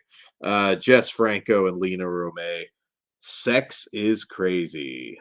We will have Jess Franco stuff coming up on After Dark. This one's weird. It's kind of like a sci-fi sex comedy. It's one of the more crazy little films that Jess did. He touched every genre. And if you're a longtime listener, you know I'm a big Franco fan. This from MakeFlix, Angel Eyes, which she's not really showing her boobs, but it's might be a little see-through-y. So with the beautiful Monique Gabriel, you can get that now. This was a nice surprise. MakeFlix has done a pretty good job with a lot of this stuff. And Witch Academy. Chris, aren't you waiting for the standard edition of Witch Academy? I think you were saying before in the chat. Yeah, Indy, I like Invisible Maniac too. It is more of a sex comedy than a horror film, but that's certainly not a bad thing to me. All right, so moving on. Vestron. I think everybody's picking up the Vestron titles. I'm doing a rewatch because I never really loved this movie, or If Girls Are Easy. I will support it at this price, and just being able to grab these at Walmart, I'll grab whatever Vestron puts out. It's kind of this one's weird because it kind of feels like it needed to be R-rated, but it's PG. Now it's 80s PG, so you do get away with a little more, but I don't know, felt more like an R-rated movie. Another Blu-ray that you should be able to find at Dollar Tree, The Last Warrior. This one is Russian, I believe. And this one's actually really good. This is like a fairly big budget movie. And it might have actually played in a art house theater somewhere. It's not an art house movie, but thought that might have played somewhere down here. Another one. This movie is a shame because it's fun. Black Friday with Bruce Campbell, Devon Sawa, Michael Jai White. It's like they make this, and then all of a sudden, Black Friday's not a thing anymore. So, at least not in stores. Unfortunately, we did review this one like a couple years ago, I guess it was. Finally grabbed the Blu-ray though. Another Russian movie.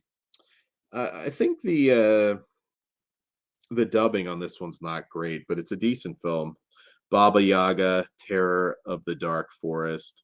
You can sometimes find the DVD at the dollar store. This is I think actually a library copy of all things of Sea Fever on Blu-ray, which is weird too because I think this is a BDR.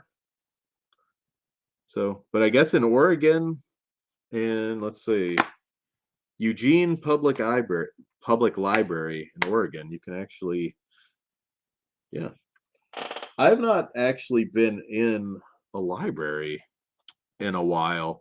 I buy books more than I check out books, which I should save some money and check some out more, but let's see. Earth Girls Are Easy sucks, according to Brian Trash. I wouldn't go that far.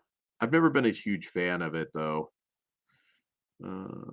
Andy watched Angel Eyes at a party with some fellow nerds in Ottawa years ago. That's cool.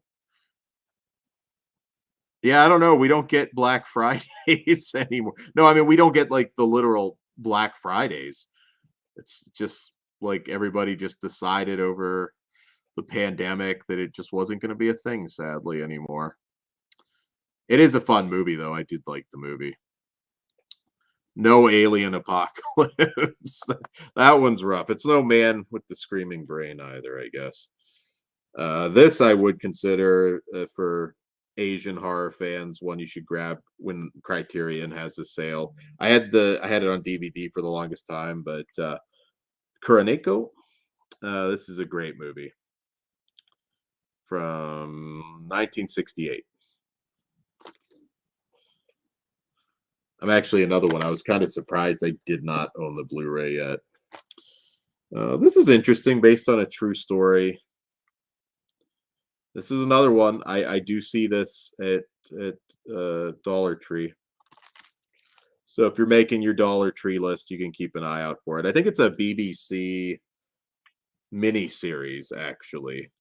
And there's somebody that cheated on Who Wants to Be a Millionaire, the UK version of it. There's like a big court case surrounding it. I'll roll through some of these a little bit faster depending what it is, but these are from Makeflix. None of these are great films, but they do have some charm. Humanoids from Atlantis. Cover art's definitely cool. Galaxy of the Dinosaurs. Don't know if Kruger's ever reviewed that one. Zombie Cop. And Kingdom of the Vampire. Don't sleep on Makeflix, because they put out some good softcore stuff on Blu-ray that I never thought we'd get. This one, haven't watched it, but for wrestling fans, it's sort of a MMA action movie. It's got John Moxley, Christian, and Gina Gershon's in it. Cage Fighter. This, I see this Blu-ray everywhere, but depends where you are, I guess. But if you want it for $1.25, Gina Gershon is timeless. I think she might actually be a villain in this, if I'm not mistaken. Action war movie with Dolph Lundgren, Mickey Rourke, and Luke Goss. War Pigs. Can't remember where I picked that up. Probably Second and Charles. Kind of a Dirty Dozen type film. It looked decent. Joe Estevez and Matt McCoy, The Redeemed. This is Echo Bridge. Can get it for $1 at any of them. This actually looked pretty cool. Another super cheap Echo Bridge title. The Bezonians. With this actually has what caught my eye. I believe Marina Sirtis is in this one, and of course Vinnie Jones. Kind of a UK gangster flick. And again, keep an eye out. A lot of times it is the DVD, but the movie is usually there.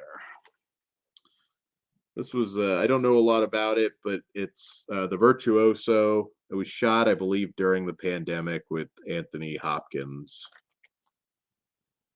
I don't know if anybody. Oh, and Anson Mount is in it, who's, of course, Pike on the new Star Trek series. Check the chat real quick. Yeah, Big Crack Rock. Makeflix transfers. I really haven't had any complaints. 20 excuse me. Ben Grimm. 2023 is the year for Skinamax on physical media. Well, we're off to a good start. I mean, between those sets, that's like a dozen of them on DVD. Indie Phantom Quiz is, yeah, it is the one about Who Wants to Be a Millionaire. Yeah, there's a bunch of docs on it. I don't know the whole story, so that'll probably be a pretty good watch. We technically could do it on Flesh Wound True Crime, because it doesn't all have to be serial killer stuff. We don't mind tackling other cases. All right. This one, I wasn't sure if I showed this on the last show. I think I might have gotten it after that. And I do believe it is also, or yeah, it is actually. It's on the back. Hardcore with George C. Scott on Blu-ray. This is an amazing movie, and it's probably going to end up coming out from somebody else at some point. But Indicator put it out. It's a really good Blu-ray. If you're unfamiliar with hardcore, well, you should definitely check it out. Peter Boyle's also really good in this one. Kind of a rough look. This white's not going to show up well, but check it out. One of George C. Scott's bests. Another Christmas gift. The Company of Wolves on 4K from Scream Factory. Really awesome artwork. I really need to sit down and watch this.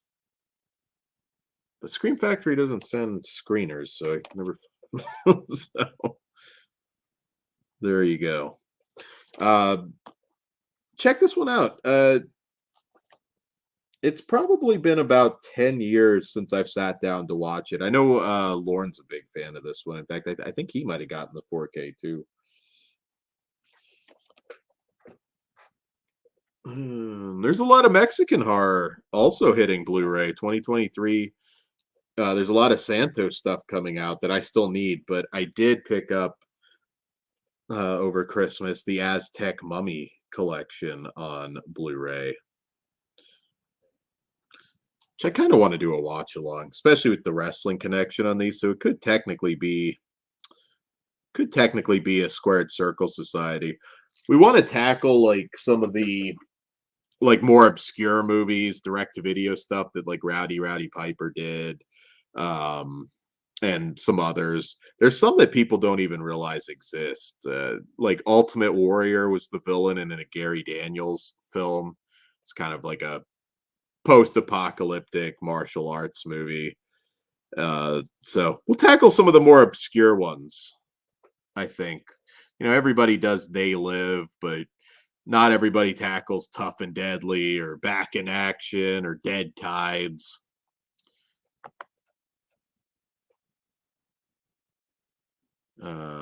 Nice, Indy. Oh, Punisher. You should see that one for sure. Yeah, I don't know, Cliff. I like hardcore a lot.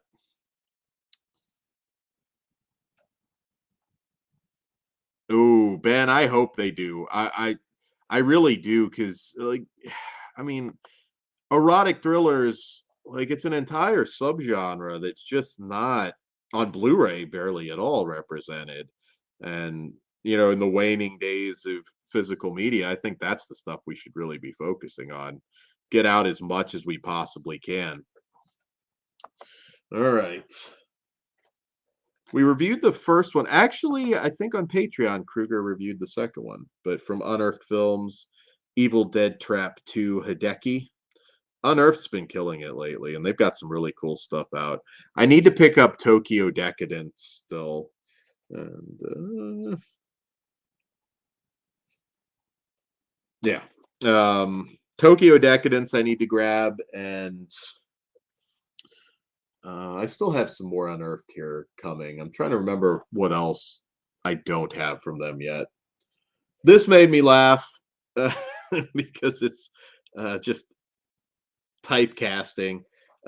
Pirates of Somalia, and you may remember a familiar face from the Tom Hanks movie. He can never live that down, unfortunately. Don't know a whole lot about this, but I mean, Evan Peters, Al Pacino. This one I don't think was in any kind of theaters that I'm aware of, but it's also an Echo Bridge Blu-ray, and sometimes it's the DVD, but that's another one if you're making your Dollar Tree list to look for, which this is also included in that. The Lost Viking, least here. I see this one all the time. It's a lot of Viking and barbarian themed films. And a lot of World War II films, usually from Europe, that are all over my dollar stores. Hey, Steven, what's up? No One Lives, yes, the WWE Studios film from Ryuichi Kitamura. It's a pretty good movie. Immortal Kombat, yes, yes. Sony Chiba, Rowdy Piper. We can do that one for sure. Actually, Joe Bob Briggs did that way back in the day. One of my favorite episodes. He had Rowdy Piper on, actually. Nice, Ben. I need to hit up my public library more. I'm embarrassed to say that I really don't, and I should. I never really see them having book sales, though. This we just reviewed on the show not too long ago, Acid King. This is a Wild Eye Releasing Blu-ray. If you're a true crime fan, you should check it out. Check out our review as well. Another Arrow Video slasher, Deadly Games. I got this down in Book Nook, I believe, or yeah, down when we were down in Scarefest. And I got it for a pretty good price. I think I paid like $14 for this, so it was, cheaper than the. I won't show the back of everything if there's nothing much to show. Also just got this recently, Criterion Blu-ray of Cure. This is an Asian horror serial killer film. Awesome movie. I've noticed you can get most of the Criterion stuff for, $20. Never pay like $30 to get something new. You don't have to. Just wait a little bit.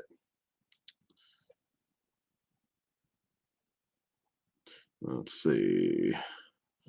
Yeah, actually on Diana or Darcy's YouTube channel, I think she has all of the Rowdy Piper interview that Joe Bob Briggs did, which is a fun watch.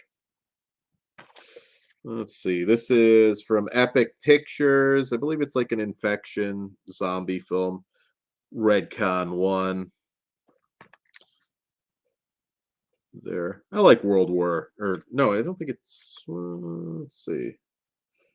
No, it's modern day, but I like kind of like war themed horror stories. And The Pale Door, which somebody, I don't know if you're in the chat, somebody knows somebody that worked on this one, I believe. Maybe it was Lauren, maybe it was Jonathan, I can't remember. But I know one of you has some sort of connection to that movie. This is another Vinegar Syndrome, Jess Franco double feature. Which again, I don't think I need to cover animated boobs, but I'm going to anyways. 2 Undercover Angels and Kiss Me Monster. There's well over 100 Jess Franco titles on Blu-ray now, and I just think that's amazing. Basically the same art, but there's the back of it. Not if you're looking for sexploitation from Jess Franco, these are probably not the titles for you. But again, he always did so much stuff that he doesn't get credit for. Some of his early films, I think Awful Dr. Orloff, She Killed in Ecstasy. I mean, Female Vampire. I mean, goddamn, Lena Romay in that might actually rival Fairuza Balk.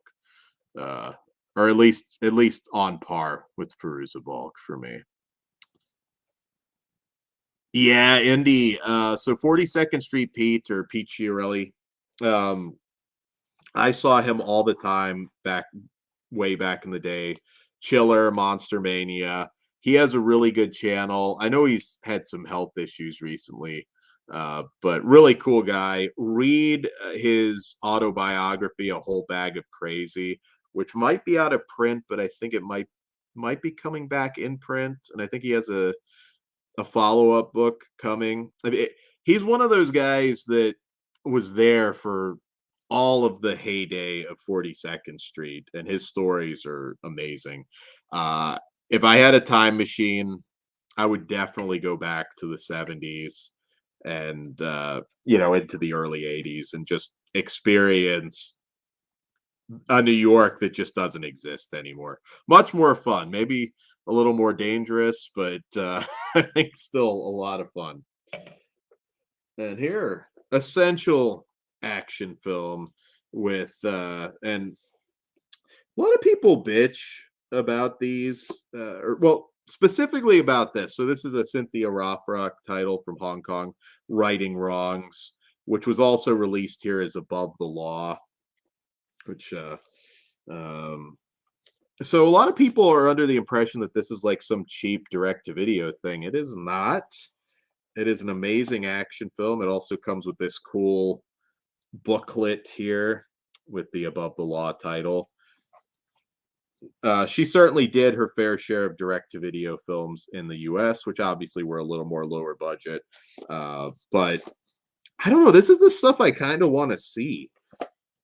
And in there's really gorgeous release. I mean, my God. So with the second slipcover too, they really did a fantastic job on this one.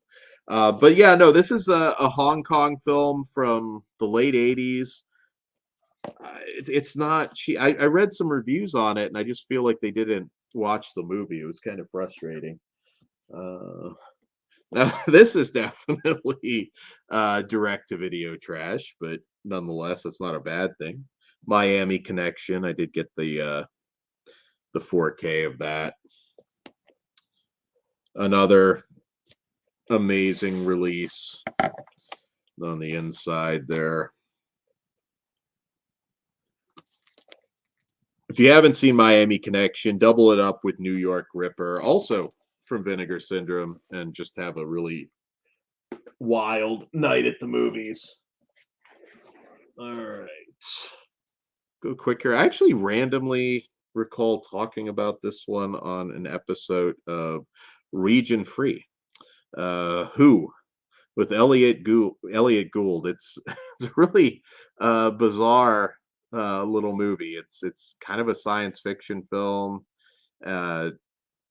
It's just one of these movies that tries to kind of do everything. In fact, trying to remember who else was in it. I think Elliot Gould's kind of the only big actor, but if there's a Kino sale, check that one out. I can't remember what episode, and I don't even know how it came up. I think I was just talking these weird obscurities that are hard to sort of put under one genre blanket. Another great film, Sudden Fear, with Joan Crawford and Jack Palance.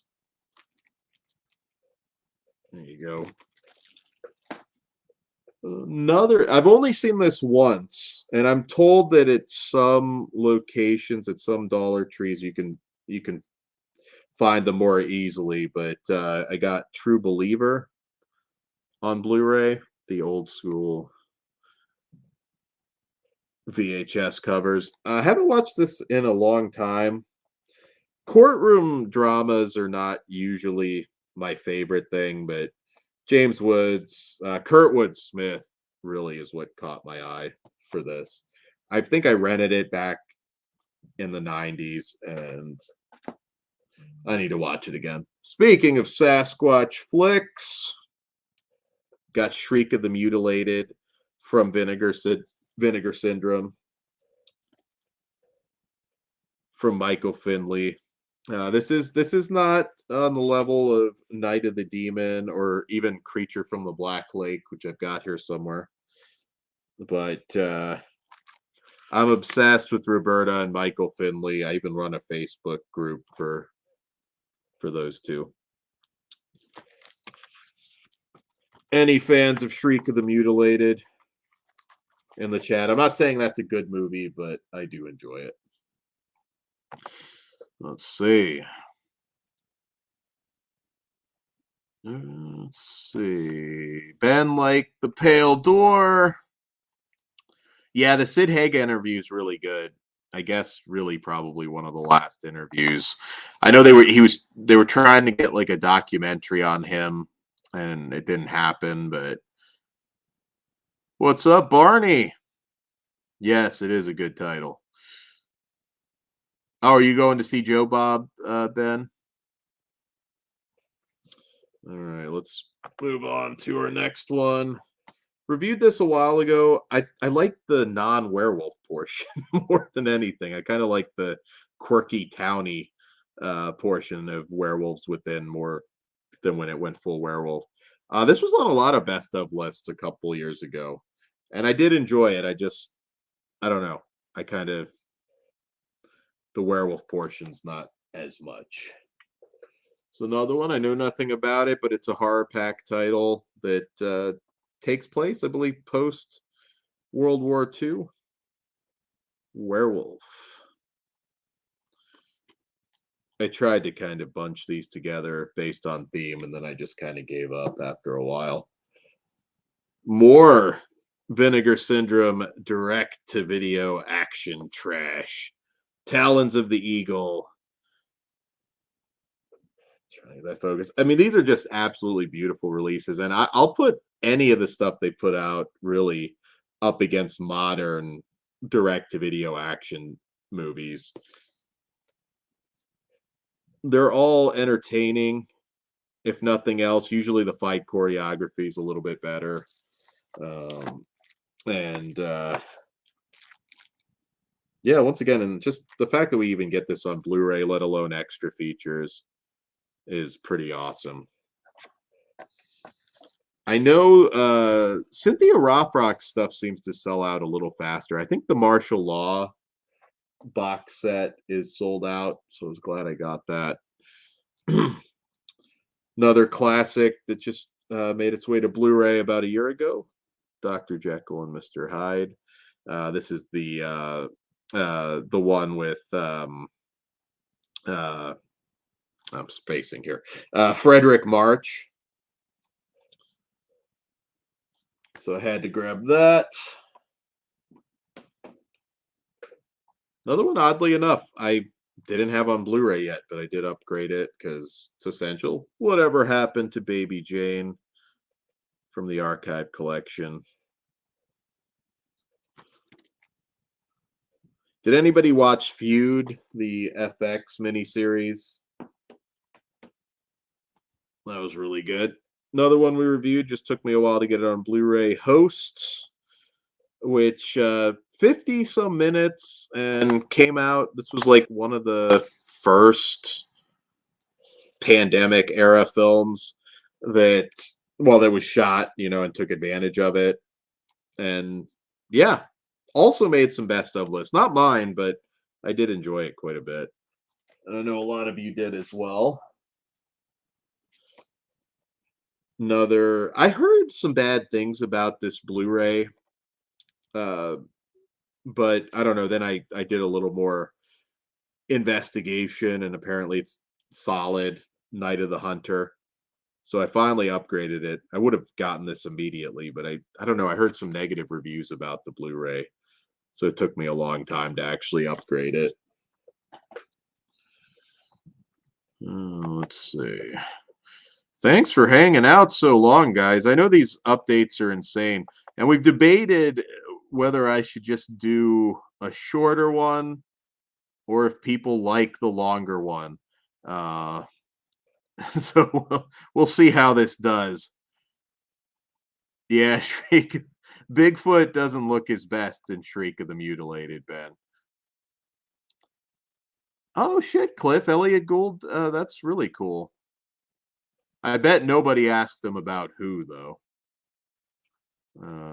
Let's see. Indie Phantom likes the longer updates. Yeah, and not even just the updates, because even I buy less than I used to. So it takes a while to amass this much. But we might try and occasionally do some more of these late night shows. I know we've got a lot of you overseas that appreciate it. And I know they kind of went away after things kind of got back to normal with the pandemic. And so we were talking about that. And depending how it does, you might get more like super late night stuff with us and not just me. So hopefully you're not bored of just me talking and showing you movies. This is from Gravitas Ventures. Don't think it was a screen. I think I bought it somewhere. Pull. Don't know much about it. Looks like a slasher movie of some kind. There. Another one that I got at Second and Charles for probably a couple bucks. Abstraction.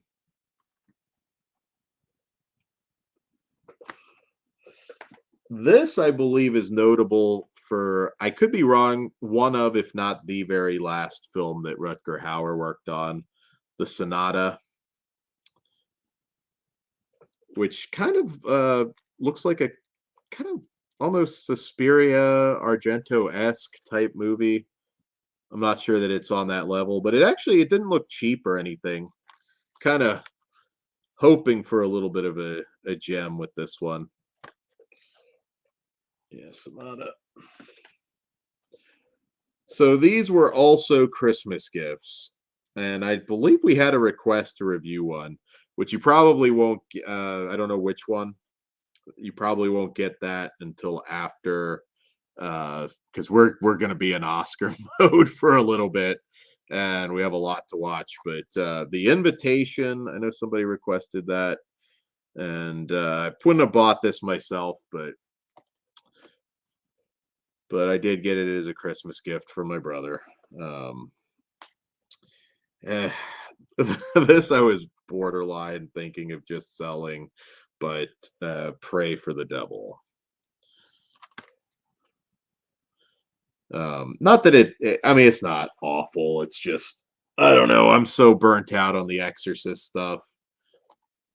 This is a Russian horror movie, Row 19. It might have been on Netflix. I'm not sure. But yeah, it's an airplane themed Russian horror film. That this is a BDR, but it's occasionally on sale for like $6. Insectula. Lots of fake mustaches on the back, so you know, high production values on Insectula. This looks like a sort of cult police procedural movie with Lou Ferrigno's kid and Dina Meyer and Jason Patrick. Another one you could find pretty much anywhere for cheap. This is another one I got for like $6 on Amazon. Again, BDR. It's a cheesy from actually like the mid 2000s ish tail sting. It's like scorpions on a plane. I grabbed that. Kind of a shitty looking, but for $6. At least it doesn't have like the Blu-ray disc carved into the top of it, which really makes it look cheap. One that I think is overrated, but I did find this at Scarefest for like $3, and I thought, oh, I'll give it another whirl at some point. The Rental, this was on a lot of best of lists, and I don't get it. I did not think it was a great film, but you know what? It's still one that made a lot of best of, so some point I'll give it another go. Another one, I did not pay $40 for it, but I did get it during the Criterion sale. I think I grabbed this at Barnes and Noble. Onibaba. Classic, essential Asian cinema. And all right, I got to do some reaching, so bear with me. We've got some box sets coming. I tried to put some of the most exciting stuff. I'm stacked to the ceiling almost, so bear with me. I'm going to just pull some of this down. And I'll do a big one next here. Actually, two big ones. I'll make sure I get volume 1 first. But So I've got the Shaw Scope Arrow Video Blu-ray box sets. I'll focus there. Sorry. These, in my opinion, for just a little over $100, it's amazing what you get on these sets. I know some people, I don't know, I don't quite get the complaints when you actually look at how much a single Arrow Video Blu-ray costs versus what you can get, what you get on here. I think there was, how many movies was it? I believe it was 8 movies. I mean, that kind of, and they're stacked. I'm not going to run down the whole thing because you can pull up a YouTube video with specific reviews, so we're not literally here all night. But I mean, Mighty Peking Man. They've been jumping around in eras for these sets, but I mean, it's got King Boxer, five Shaolin Masters, the 5 Venoms. If you're a martial arts fan, you need to get these sets. And also, I picked up, running out of places to put stuff here. I picked up Volume 2, which was really cool because they're starting to delve into some of the Shaw Brothers horror titles.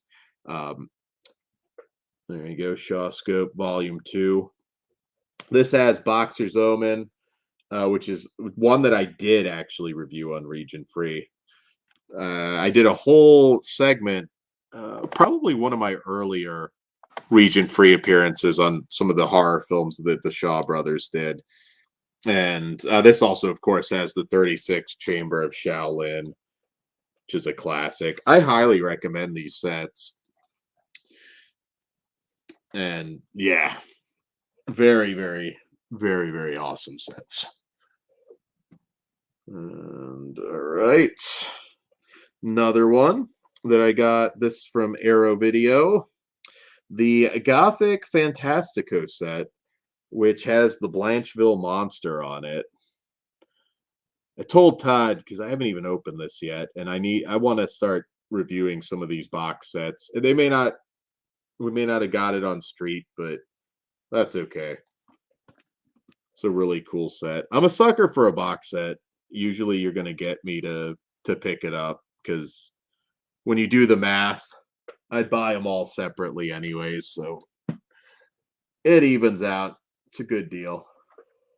Speaking of Sasquatch, also, no, not from Severn, from Synapse Films, Creature from Black Lake. We'll definitely do this at some point. I like this movie a lot. It is better than Shriek of the Mutilated. As much nostalgia as I do have for Shriek of the Mutilated. Let's see. Indy, have I watched that Angeline miniseries from Peacock? No, I don't think so. Oh, Todd did. So there you go. Yeah, Jason Patrick went through a pretty nasty divorce and like custody battle. That kind of kept him busy for a long time. Yeah, Indy, I don't know. I didn't get it with the rental. I didn't think it was anything special. I mean, it's not an awful movie, obviously, and it's one that I'm at least willing to revisit, but yeah. Also, long time coming, the Ghost Watch Blu-ray set. This, and here's the thing, from 101 Films, this is stacked, and it was a cheap release. I want to say $20, which you can see this is a thick one that I really wanted to review over Christmas, but they kept delaying this one, unfortunately. So we weren't able to yet. But for a lot of people that are like putting out certain things, charging like $60, so like, it doesn't have to be. I mean, Ghostwatch has got a booklet. It's got a lot going on this set, and it's an affordable set. So, of course, I was picking up Ghostwatch no matter what, but at that price, at that price, even if it wasn't Ghostwatch, quite frankly, I'd put it up. I'd pick it up for just the quality of the release. Another that we didn't review, but maybe we will at some point. Blood of the Chupacabras, another Visual Vengeance release that I grabbed. I believe I got this at the Orbit booth at Scarefest. One of my absolute favorite horror films of 2022, and it made my list. Resurrection with Rebecca Hall. You can check out our show on that. Some Filipino action exploitation from the master Eddie Romero and also Sid Haig. Savage Sisters from Kino. I don't think I got that during the Kino sale, though. I think I actually bought that off eBay for cheap. Another 4K that I did spring for, Funhouse from Scream Factory. And really good movie. This was actually, I think, in Fangoria's 101 Greatest Horror Movies You Haven't Seen book that they put out long time ago now, but Jack Be Nimble with Alexis Arquette. This might be sold out now. I'm not sure. It's one of the partner label titles that was on sale through Vinegar Syndrome. Really good movie. Speeding it up a little bit. I like this one a lot, actually. This is the Michael Pataki film Grave of the Vampire from Scream Factory. I think this might have been one of the ones that some of you may or may not be aware, but there was a seller who's now been terminated by Amazon like 2 or 3 nights ago now, where a bunch of Scream Factory discs went on sale for ridiculously cheap, and we all assumed, oh, pricing error, let's jump on it.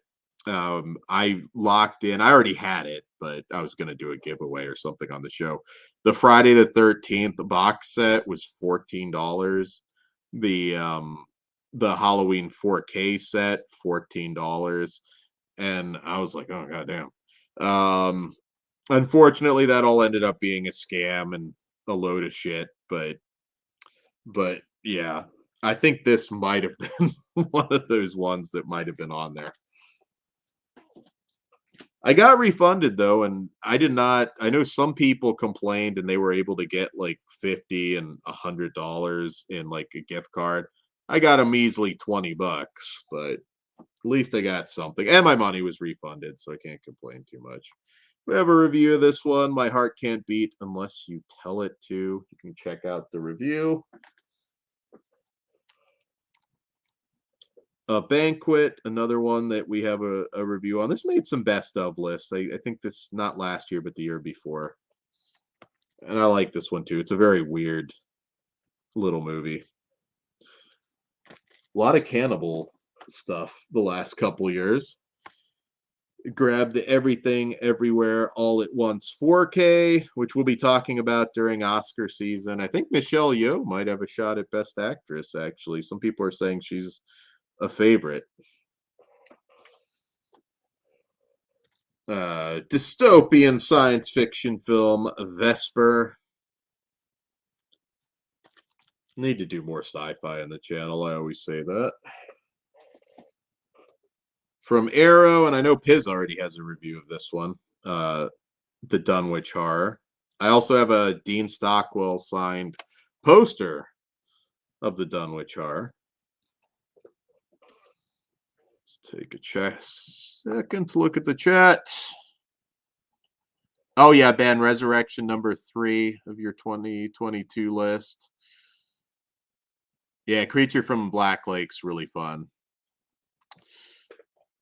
Cliff Booth. Are you going to have to move soon to accommodate your collection or get a storage unit or something? If it ever got to the point that I'm looking at storage unit, I'd have to par down some stuff. The one thing I have the option to do, I mean, you can kind of just see like one little section here, but all like those 8x10 photos, if worst came to worst, I could put those in albums and or at least some of them in albums and open up some space. So it's pretty wild because I have this is like the main rec room sort of thing, and I have like bookshelves over here that go down the middle of it. Uh, when I thought my ex was moving in with me, I was like, okay, I'm gonna have to make some adjustments. But then when shit went sour with her, then I think I like just like fuck it. It's just gonna be rows. It's gonna be more of a video store than a video store slash collectible bookstore. And I kind of like just doubled down on my madness. And yeah, I believe Jay the Stingray is gonna be out here at the end of March. So he'll actually get to see the library. I do have some stuff in storage, but it's, just like my storage. I have a lot of closets, big closets down here. So I have gotten to the point where there's certain DVDs, not really horror DVDs, but there's some random stuff that's starting to get put in there. Um, I'm also an eBay seller. I sell stuff, so you know, at some point there's certain things you can par down, but it'd probably be some collectibles and stuff before or books that when I moved I did out here like 7 years ago, I guess now, or something like that. I sold off a lot of books because that's really intimidating. Uh Hardcover books will eat up a Walmart tub a lot faster than you'd realize. So I did sell off a lot of books, but I've more than made up for that uh recently over the years. So yeah, I don't know. If it's ever a point where I'm uh somebody's moving in again, I'll have no choice but to make some changes, I guess. Yeah, I would. You know what? If Rob Zombie's gonna remake something, just remake Funhouse. I mean, come on, that feels right up his alley, anyways. Let's see, Indy. Eventually, closer to retirement, I'm going for the home video store look. That's the way to go, Indy. I don't think I'm gonna get a storage unit though anytime soon. Albums will be the first thing that I just have to do. All right. Also, Vinegar Syndrome sub label. Keep forgetting which sub labels they are sometimes. Culture Shock. This one was. Yeah, but free. The Video Murders. Not a good movie or anything, but that era. They're still fun.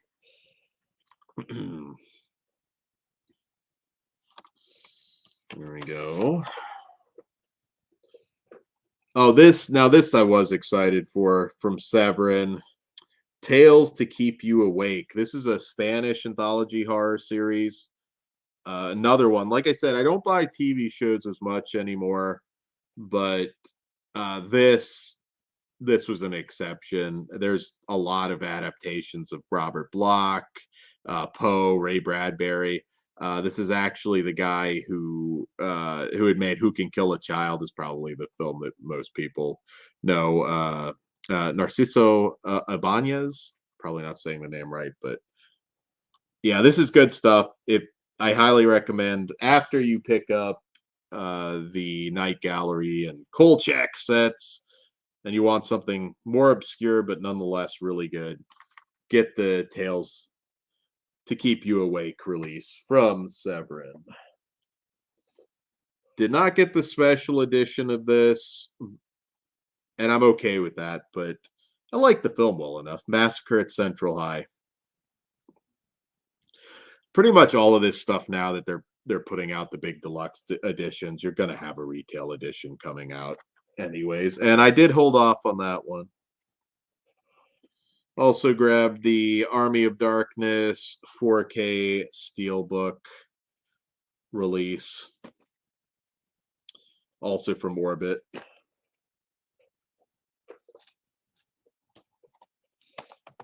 Grabbed the Return of the Living Dead 4K release. I probably would have been almost caught up based on the stuff I thought I was buying from that guy on Amazon the other night. But there was some stuff like, I don't know, the Cat People remake. I don't feel like I need that on 4K. I would have grabbed it for $14, so. This was, I think, an online Black Friday Poltergeist 4K. I also have, I believe I have Lost Boys here somewhere.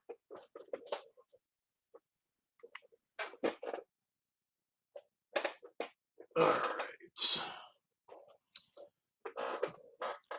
Watcher, which we reviewed. You can check out our review of this one. Really good, kind of Hitchcockian suspense film. I think it. I think it should still be on Shudder too, if you want to check that one out.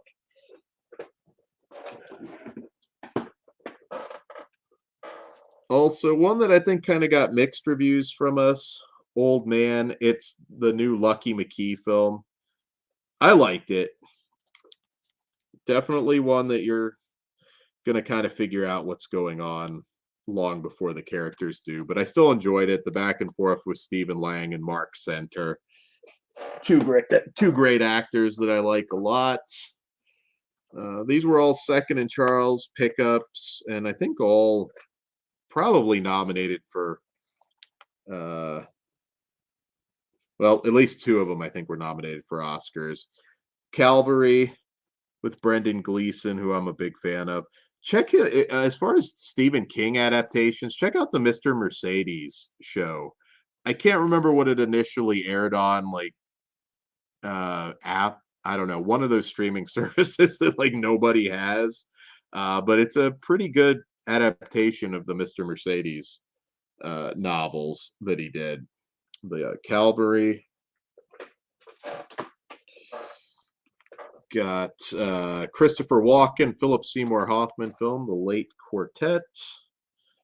Believe it or not, I never saw, which is weird with that cast. It's a 2013 film, I believe. And this one I know was up for some Oscars. Albert Nobbs with Glenn Close. Don't think she actually won for it, though. Tiny Cinema, really wild, really insane anthology film that we reviewed earlier this year. I do recommend it, though. I like that one a lot.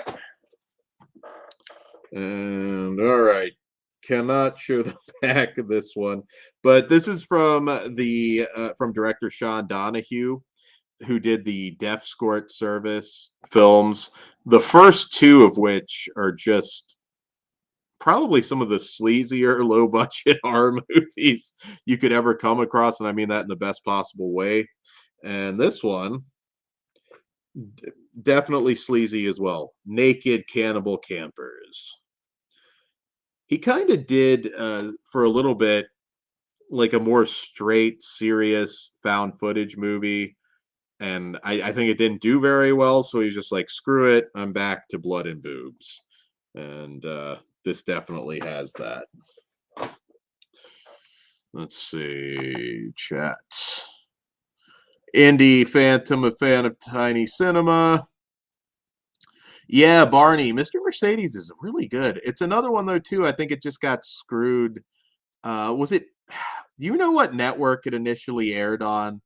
I have the import Blu-rays, which is how I watched it. Oh, Indy, check out Watcher. I think you'll enjoy it. Yeah, TerraVision is a great label, Chris. All right. More Mondo titles.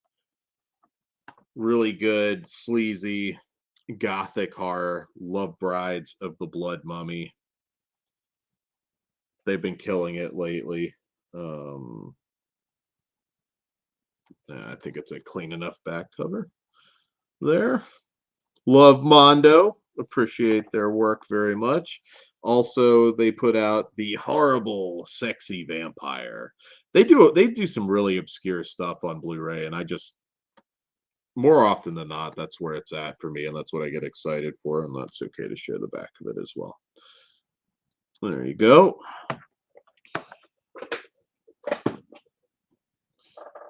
One of the better releases of the year, The Bat, in terms of just the quality of it. Essential Vincent Price. Check out, pick this one up. I highly recommend it. It's usually around $15, so it's fairly affordable. I watched that over Christmas, actually, but we didn't review it, so I think I still have notes. I should do that at some point. I kind of bought these out of order. This is the Battles Without Honor and Humanity series, and these were the only other two that I needed. They're early 70s Japanese Yakuza films, Proxy War, and Police Tactics. Maybe do something on that series at some point. There's a lot of stuff I want to branch out and do in 2023. Also, I do believe Kruger reviewed this. It's a SRS kaiju film, Raiga, which I believe he might have been a fan of this one, if I remember right. SRS does run sales once in a while. They're not the cheapest company when it comes to Blu-rays. You're usually going to drop around 30, but they do some good work, and they put out a lot of obscure stuff. Tons of obscure kaiju stuff. That's kind of been what they've specialized in the last couple years. Just bought this. Actually, just got this in like a couple days ago from Amazon. Barry. It's just a movie it's a slasher movie about a killer teddy bear. So for $6, I gambled. It has some names in it. Vernon Wells, Felissa Rose again, and a few others. I think it's another BDR, but it doesn't bother me as much as long as they don't. For a while, you'd get it where it just had Blu-ray disc printed at the top, and that was just annoying. Just in from Unearthed Films, I think this might be their newest release, the Kevin Coe film, Invitation Only. It's a gory little movie. I want to say from 2009. I'm sure Kruger might want to review that, so we can do it at some point. Going through these quick because we have reviews, so I don't want to say too much about them. This is going to be on a Wild Eye show dropping fairly soon, but it's got Black Collar, Wild Eye, Blu-ray, not Visual Vengeance, but Wild Eye, Deaf to Metal, and The Wicked Ones, which is actually a slasher sequel. And I'm reaching again. Oh, also from that, we'll be reviewing this, I think, in the next few days. Our Wild Eye show will drop. The Dead Girl in Apartment 03, which features Adrian King. Another Wild Eye release that they were kind to send. This I almost thought was canceled. We have a review for it, The Passenger. And I ordered this on Blu-ray forever, and the listing disappeared. Then it kept getting pushed back, and I thought it was just canceled, but it finally came in. You can check out our review. I was a big fan of that one. Hold on here. Was not as big of a fan of this one, but we did review it over Christmas. 13 Slays of Xmas. There were some good stories on it, though. Wasn't all bad. It's an anthology Christmas film. There were a couple that were actually pretty decent. Maybe I was a little too hard on it. Got the 4K of The Unbearable Weight of Massive Talent, the Nick Cage, Pedro Pascal movie. This I haven't watched yet, but it looks good. It's a science fiction film called Tin Can, and this was also from Epic Pictures. Has anybody watched this? I've been looking. It's one I think we were going to review, and for whatever reason, it didn't happen, unfortunately, because I do want to check this out. I don't know if there's any fans of Tin Can. Barney, they might. I think it did fairly well.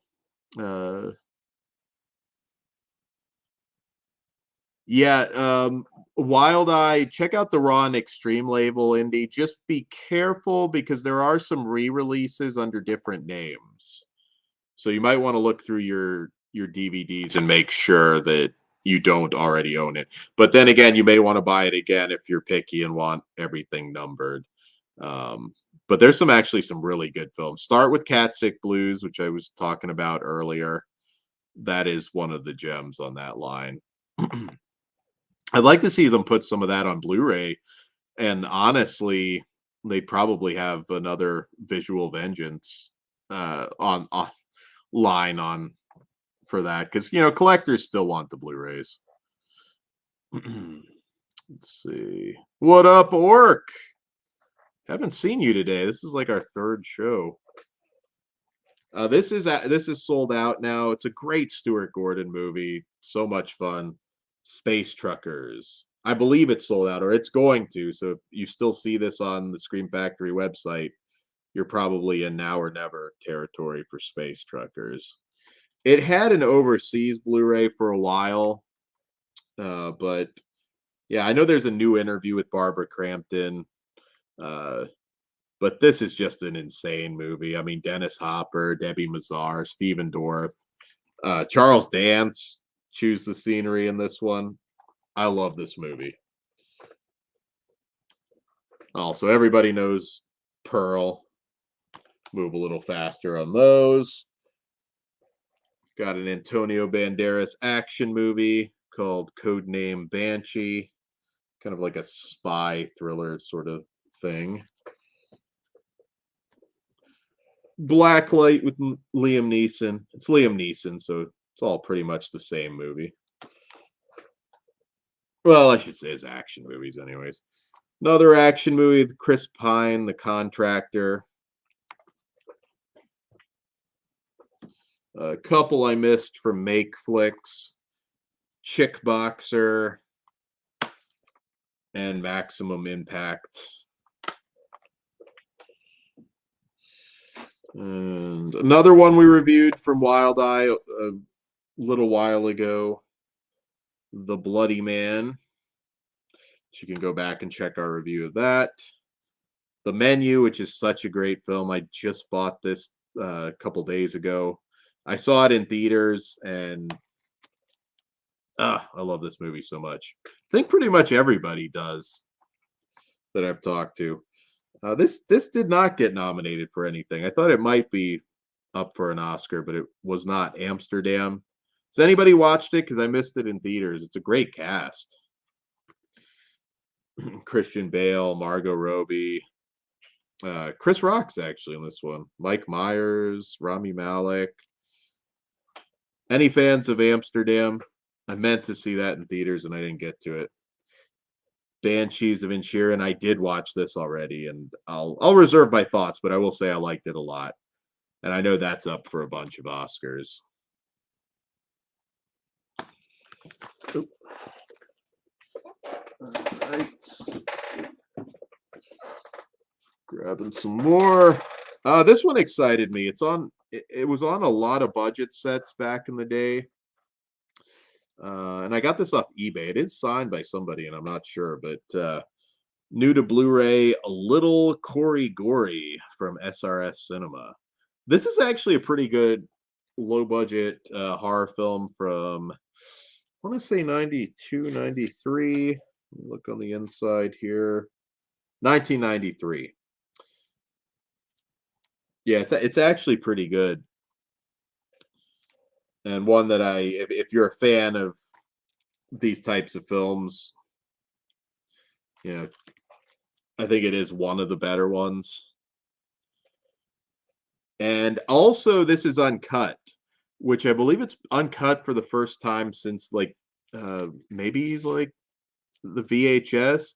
So if you might have seen this on a set that you have, uh, which is I want to say it's on at least two or three from back in the day, some different 4 movie sets. That is not the uncut version. So if you liked it, you may want to get the new SRS Blu-ray. And another Mondo that I just got in, House of Terrors. It's kind of a 60s Asian gothic horror movie.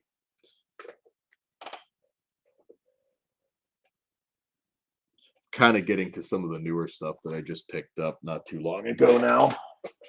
Let's see what's going on in the chat.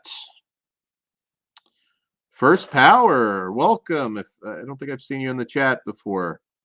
I do remember FearNet, absolutely. The menu is damn good. Yeah, Jamie King was also in Codename Banshee, Chris. Sorry, it's actually a Jamie King movie. A lot of these Bruce Willis direct-to-video things actually star Jamie King. I think she did like 3 or 4 with him. Midnight Meat Train. Yeah, so it's an abandoned... anybody that's been on like a late night hangout with me off air, sometimes when I don't have my normal setup, I abandoned it, but I started putting posters you don't see from this angle along my wall. So I'm actually almost right under a Midnight Meat Train poster because I had to cover absolutely every inch in horror shit. All right. All right. Moving forward, another Giallo from Mondo Macabro, In the Folds of the Flesh. This has been out on DVD before, so it's not as obscure of a release, but nonetheless one that I do recommend you check out. And just making sure we're clean here on the back. Yeah, we're okay. They're covered up. In the Folds of the Flesh. I still need a Haunted Turkish Bathhouse, which is another one they just put out on Blu-ray. I have not picked that up yet. Also, Vestron, so it's essential. The Dentist Collection. Keep an eye out because I think I already have the Dentist movies digitally. I have to double check it, but might drop a digital code on Wednesday's show if I already have it. Digitally. I think I do though, so we might be dropping a code on that show. What a great value, $11.99, and you still, I mean, they still stacked it with extra features. I hope they have May, and I hope they have Santa's sleigh is all I can say. There are HD masters of those, so I feel like hopefully Vestron will put those out before long. Also here, a Brazilian horror movie that I know nothing about from Dark Side releasing, Astaroth. There, it's not animated, despite the cover. Live action, don't know a whole lot about it, but it's cool to see Brazilian horror represented on Blu-ray here. This one is, I believe, from Argentina. I could be wrong. La Casa. I think it might be from the director of Santa Sangra, I believe. The writing's kind of small at the bottom, but this actually looks pretty good. It's I'm not sure. I'm not sure if it's found footage or not, but looks like a pretty cool paranormal horror movie. And we're getting towards the end on the last. I mean, there's still gonna have to get up in a minute to find some of these. Pretty good movie. Kate Blanchett, Carol. which was part of the Oscar cycle, I believe, last year, or at least the award cycle. The Leech, which we just reviewed over Christmas. It's a Christmas horror film. Another Black Friday online pickup, Edge of Tomorrow, which is actually a really good movie, I must say. I think they were planning to do a sequel to Edge of Tomorrow. I don't know if it just is dead now, but Tom Cruise does occasionally pump out a really good movie. Yes, First Power Dentist is great. Are you a new listener, First Power? It's good to see you here. At least I haven't seen you in the chat. So he never comments, but I do think it's pretty cool. I know we have somebody that listens from we got a couple people that listen in Brazil. We've got, I don't know, it's just I try and count like the different countries that listen to us. We had a ton of people that listen to us in India. But you guys need to comment more. We want more of you in the chat. Let us know if you are from overseas. I always find that pretty cool. There's somebody that messaged me on Facebook that listens the other day, and I'm spacing on where they were from, but Lost Boys 4K. I'm not the biggest Lost Boys fan, but this was in desperate need of an upgrade. I do like the movie. I mean, I don't dislike the movie. I just think it's a little overrated. But I picked it up. It was cheap. She Will, which made some best of lists. I thought it was a really good movie. We reviewed that one not too long ago with Alice Krige. Rupert Everett was in it. Malcolm McDowell. Really good movie. We got Satan's Little Helper on Blu-ray, which I was really happy this came out, even though I literally just did a show on this with the DVD. So I haven't even broken out the Blu-ray yet, unfortunately. Fall, which it was an experience actually in the theater. If you do have a fear of heights, that one will fuck with you a little bit. Another early Giallo, Libido from 1965, and this is out now from Severin. It's got a pretty cool slipcover. And there's the back inner cover there. And also from from Jack Weiss, who is the director of Mardi Gras Massacre. Hold on, I think I might have a little bit of cover up on this one. The Big Sleazy Double Feature. Making sure I get all the titties. It's side titty, but you know, it's YouTube. The Big Sleazy Double Feature, Crypt of Dark Secrets, and Death Brings Roses. And there's some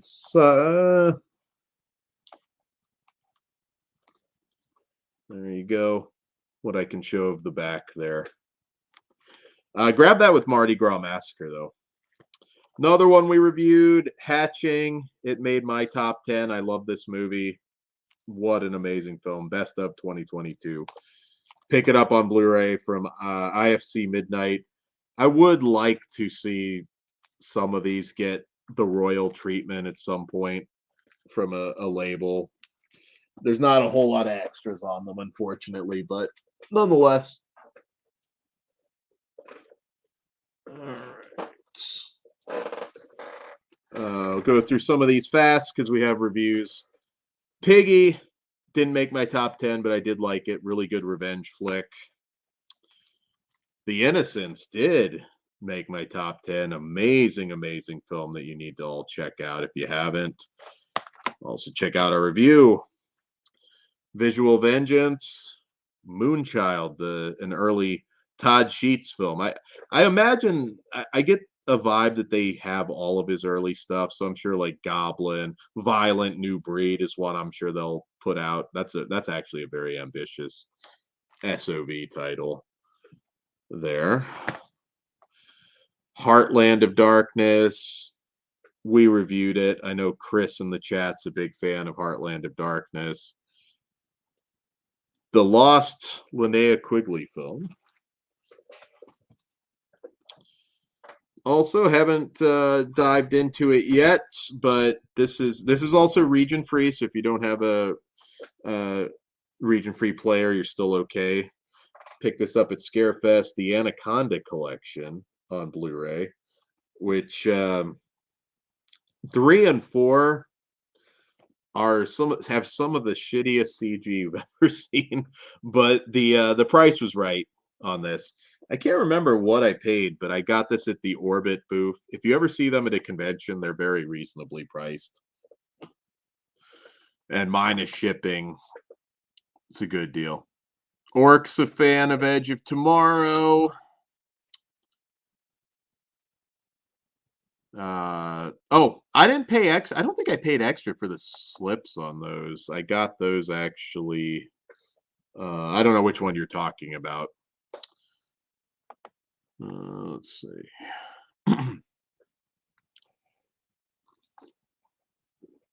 Heartland of Darkness release of the year. Well, in terms of, I mean, it's actually a pretty good movie in terms of like just the extras and everything. I wouldn't disagree with you. It's as fine of a Blu-ray release as you would find this year. And pardon me, gotta reach some of these here. We're getting towards the end, and then those of you that are sick of me can go off. Once again, we're taking a poll. What do you guys think? Shorter updates, like maybe every month, or do you like these insanely long shows? I'm sure some of you are sick of me. Return of the Vampire, upgraded to DVD. Bela Lugosi classic. Let's see here. Going through some of these pretty fast. I got this during Scream Factory sale. Straight Jacket with Joan Crawford. This is a great movie. I was so happy when they put this out. The Leopard Man, also from Scream Factory. Great movie. Love that one. This is also from the makers of Spooky Dookie, Todd's favorite horror movie of 2022. And I laugh. I mean, that movie made me laugh my ass off. But Chubby's Blu-ray, which this was supposed to come out through Troma, and there was some issue. I don't remember what happened, but I was really happy that the Blu-ray found the Blu-ray at Scarefest. Let's see. All right. So if you've watched me on S'mores and Doors and our adult film shows, I've referenced one of the stars of this film, Mallory Maneater. Not going to show the back because it's a little graphic, but the Amityville Vibrator. We do have a review of this. I will, yeah. This is a very sleazy one. You know what though? I'm gonna say this: Amityville Vibrator, one of the better outside of the main, official Amityville movies.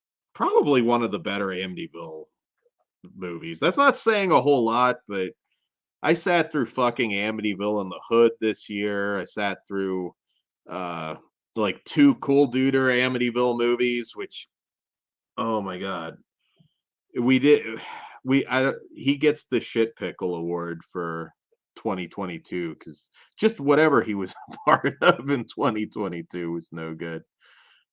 Slasher, Chubbies. I'll hit you up. I might, if I still have my DVD copy, I can send that to you, actually, Chris, if you want it. It's yeah, it is a comedy, though. I mean, it's a horror comedy. In fact, it's pretty funny because some of the let's see, All of the critical acclaim are like bad reviews. So, all right. But yeah, grab Chubby's and Amityville Vibrator. Also, I haven't seen this. Also from the same director, Feaster Sunday.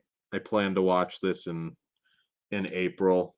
And this is hold on, I'm just Rock Bottom Video. They have a big cartel store, so you can see what's in stock there. Maybe they worked out whatever with Chubby's, and maybe they have the Blu-ray.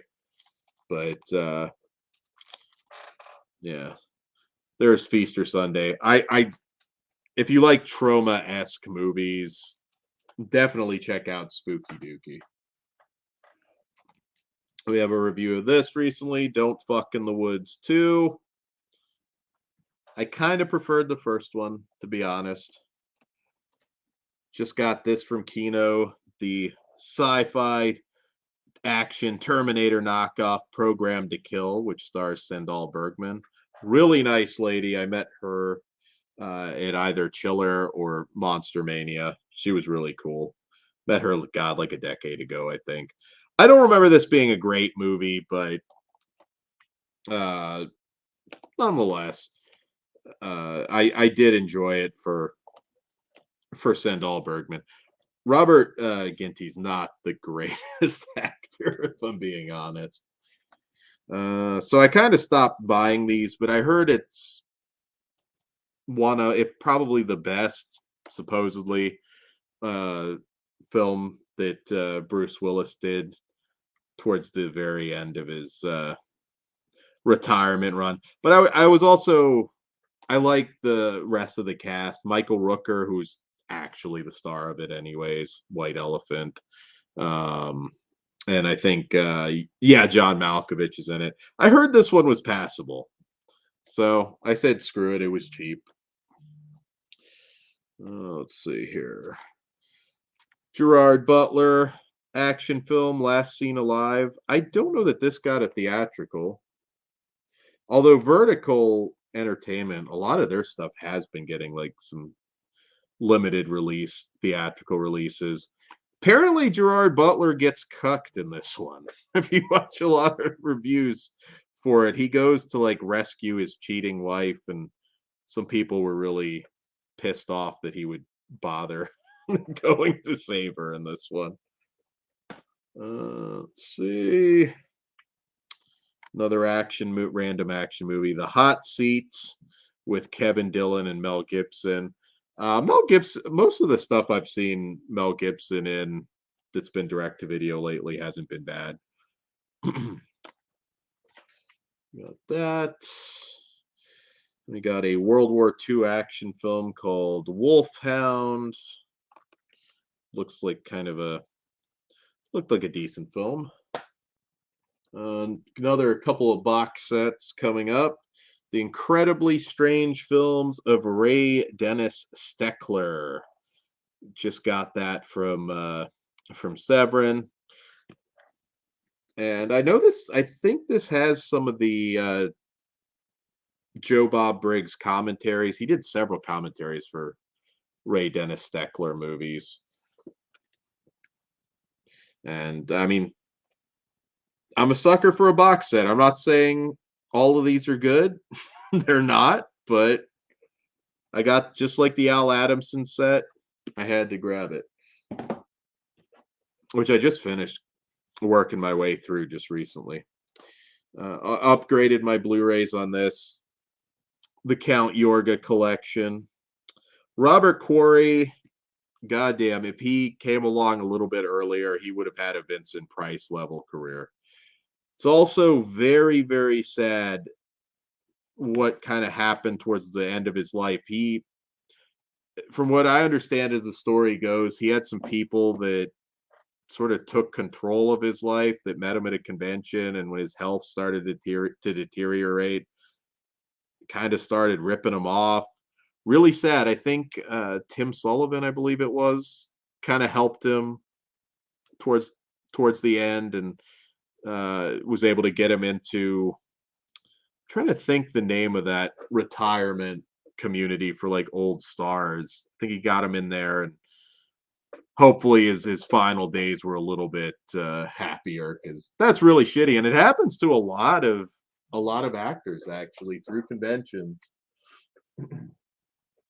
But Robert Corey was the man, and if you haven't watched the Count Yorga films, you should. Let's see. This was a piece of shit, but you can find it for $3 in your local Walmart bin. Edge action movie called Money Plane. Kelsey Grammer, Thomas Jane, Denise Richards. It actually had several names in it, but it was not good. Let's see here. We're getting towards the end. The Northman. Grab that on 4K. Definitely one of the best, if not the best, non-horror film I saw in 2022. I wish this did better. I mean, the stuff that people will go to see right now, especially, and then not see something like The Northman. It's so disappointing. But Robert Eggers did an amazing job, and if you haven't checked it out, this is what you should get, the 4K of this. It looks stellar on my TV. Early Patricia Arquette, Pretty Smart on Blu-ray. Got this for cheap while I was down in Lexington.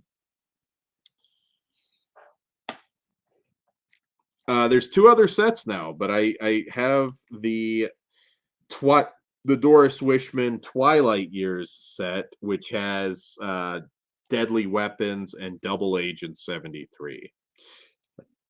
It also among several other films, but I want to get all 3. I probably will in the coming months. Doris Wishman is iconic. This might I might dive into this tonight, possibly after the show. All right, so we got a trio of creature feature TV movies, I believe all from the 70s. We've got Ants, which was, It Happened at Lakewood Manor. I think it might have been under that as a separate title at some point. From Kino as well. I've got a ton of Kino stuff today. Or not today, but to show you today. Also, was this the one? Let's see. No, not yet. Tarantulas, Deadly Cargo, which was another television movie from 1977. Grab it the next Kino sale if you are a fan of these TV movies like I am. You've got Dan Haggerty, one called Terror Out of the Sky. Also, I believe one of, if not the first appearance from Tova Feldsha. You may not know that name, but she's a character actress that's in a ton of stuff. And I know that was one of her first ones. All right, so this one's going to be a tough cover up here. And this sold out like immediately. It was ridiculous how quick this sold out. From Pulse Video, a sub-label of Vinegar Syndrome, Je Brûlais des Partout. It's a Jess Franco film with Bridget LaHaye. And yeah, sorry I can't show a lot of it. This goes for stupid money now. Todd warned me, he's like, it's going to sell out. And I was like, Todd, there's no way. It just went up for sale. And thank God I listened to him, because I am a Jess Franco mark, so I would pay the stupid money, unfortunately. This is in no way one of his best films, but there's back there. But it's an obscure one, and I have an obsession with Jess Franco, so I would have had to have paid the stupid money. I got some more Vinegar Syndrome sub-label stuff coming here. Oh, Big T, The Northman, top 5 movies of all time. There are worse movies that you could have in your top 5 movies of all times. It's a great film. Last Seen Alive was mediocre, says Indie Phantom. Well, maybe that's why I didn't get a wider theatrical. And Ben is a fan of Chubby's. Big Crack Rock. Don't watch the special features for Northman if you don't want to see Willem Dafoe's flabby ass. All right, but if you do, well, there you go. All right, so this, I keep forgetting what the sub labels are. This is Saturn's Core, Red Lips. Oh, sorry. Closed my own window there. Red Lips. Didn't get the slipcover on this. Some of the sub label stuff I'm saving a couple bucks and not getting it. There is some very primo Michelle Bauer steamy scenes in Red Lips. I need to catch up. I'm actually behind on some of their sub label releases that I still need to grab. And this one, which I think we did this on our Tombs of the Blind Dead show. It's not part of the franchise, but it's one of the knockoff films, and we did it as a bonus. And that is Jess Franco's Mansion of the Living Dead. This is also from Severin. I can show the back. Nothing bad on the back. So you can go check out our review for that one. Pardon me for a minute. Anybody has questions about movies or whatever, you can throw those in the chat too. I'm going to try and do a more I'm going to go ahead and usually I've started cutting a slit in the plastic like Todd does, so I can just get the disc out that way while also protecting it. But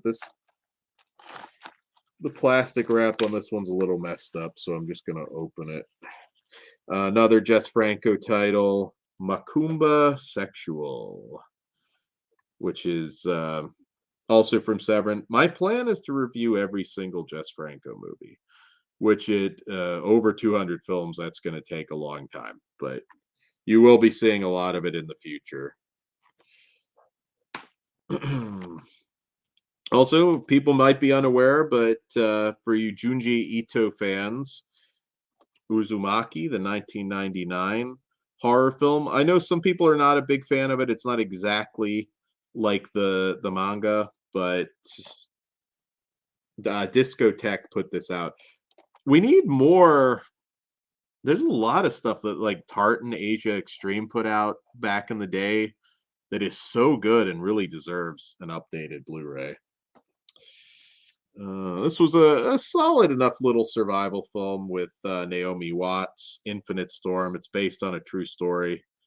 And kudos to Naomi Watts for still finding a way to get naked, which you wouldn't think you would be able to do in a winter survival movie called Infinite Storm. But she does.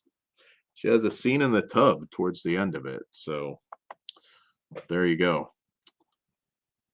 No, not Aja Argento, Indie Phantom, but I think I know what you're thinking of.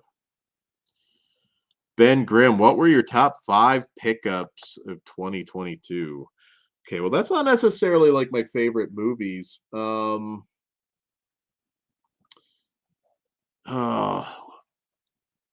They'd probably all be box sets. The Gothic Fantastico set, I think I was really happy to see that. The Shaw Scope sets late in the game. Maybe get back to me on Wednesday and I'll try and answer that more specifically. I'm trying to think what sets came out when, but I'm gonna say Arrow and Severin have been killing it with the sets though. I just love sitting down and it's like, okay, I'm gonna go through essentially this guy's entire career. Like the Al Adamson set, that wasn't this year, I think it was the previous year. I love that. Like, number one, for true crime fans, if you haven't watched the Al Adamson documentary on that, which is available separately, I believe, fascinating story. Even if you don't give a shit about Al Adamson, that the whole the murder and everything is just wild. That's definitely one of my favorites. I haven't dived into the Steckler set yet, so I can't judge that one. But Ghostwatch, I think that has to make the list because that was one that we've all been screaming about forever. I was really happy to get that. And all right, we've got one more stack after this, and we're almost, I believe, to the end of the movies there. And then I'll have some books and a couple other collectibles that I just forgot to show off. Also, I've been meaning to revisit this. It's kind of famous for predating Blair Witch, the last broadcast on Blu-ray. Another actually affordable release. It's not quite as thick of a box as Ghost Watch got, but still, 101 Films has also been killing it lately. It's a solid film. What really made me want to rewatch it again was that found footage phenomenon doc that Shudder had, which is also awesome if you haven't watched it. I don't know if there's a physical of that, which I would actually buy a physical because I thought that was a really good documentary that I enjoyed a lot.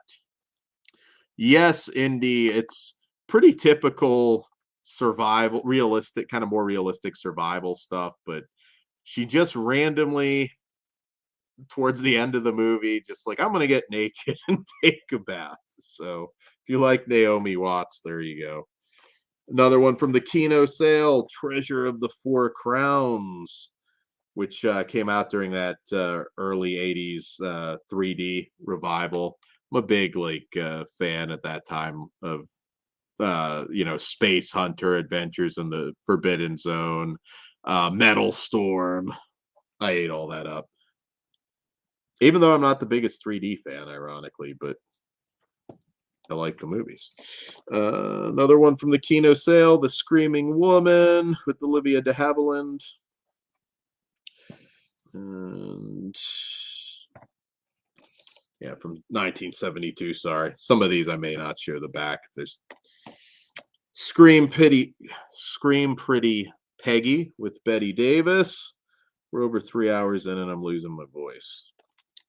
Also from the Kino sale.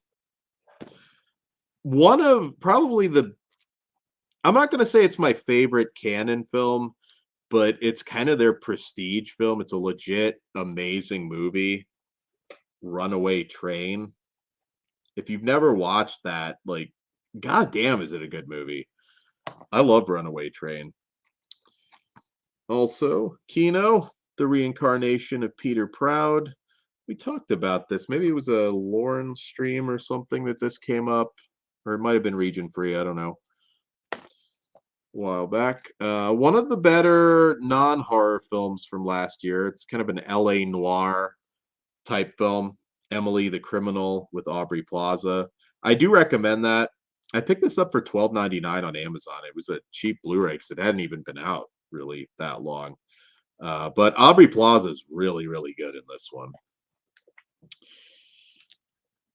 In fact, I really regret missing that one in theaters. I haven't been doing my 3 free A-list movies like I should. All right, last stack of movies here. And then it's a couple collectibles that I think I missed and start showing off some other stuff. Green Mile on 4K. That was an essential. And also, I believe, on sale, if I'm not mistaken, during Christmas, Black Friday. Crimes of the Future on Blu-ray. It's not top tier Cronenberg, but I do love the movie. Yet I don't recommend this one for everybody, if I'm being honest, because I know it's not going to appeal to a lot of you, but I like it. It's probably ranked somewhere up there with Existence, but yeah. So this one, haven't watched it yet, but it's The System. It's an action movie with Tyrese Gibson. I picked it up mostly because Jeremy Piven is the villain in this, and it looks like he chews the scenery. He's one that I thought was canceled, but he's still somehow finding a way to work. And it actually looked fun from the trailer, so we'll see. All right. We got a pair from Sleaze Icons, rest in peace. Bruno Mattei and Joe D'Amato. We've got Caligula and I always forget which one came first. Yeah, Caligula and Messalina, which are kind of like unofficial Caligula sequels. Very wild, very sleazy. That Severin put out. They also have these out in I think a box now. He's got the singular releases. And then Joe D'Amato's Caligula, The Untold Story. There you go. Might do it. It kind of fit for After Dark. Maybe we'll do a Caligula show if people are interested in that.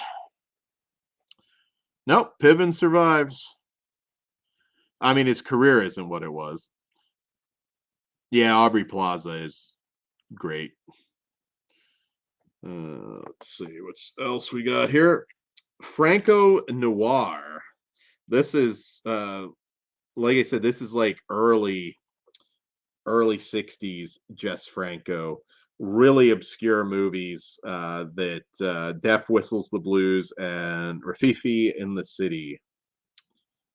This is not like if you're looking for, you know, like his Ilsa film or Barbed Wire Dolls or some of the more sleazy Franco stuff. You won't find that here. This is really more just for diehard Franco fans or fans of obscure film noir.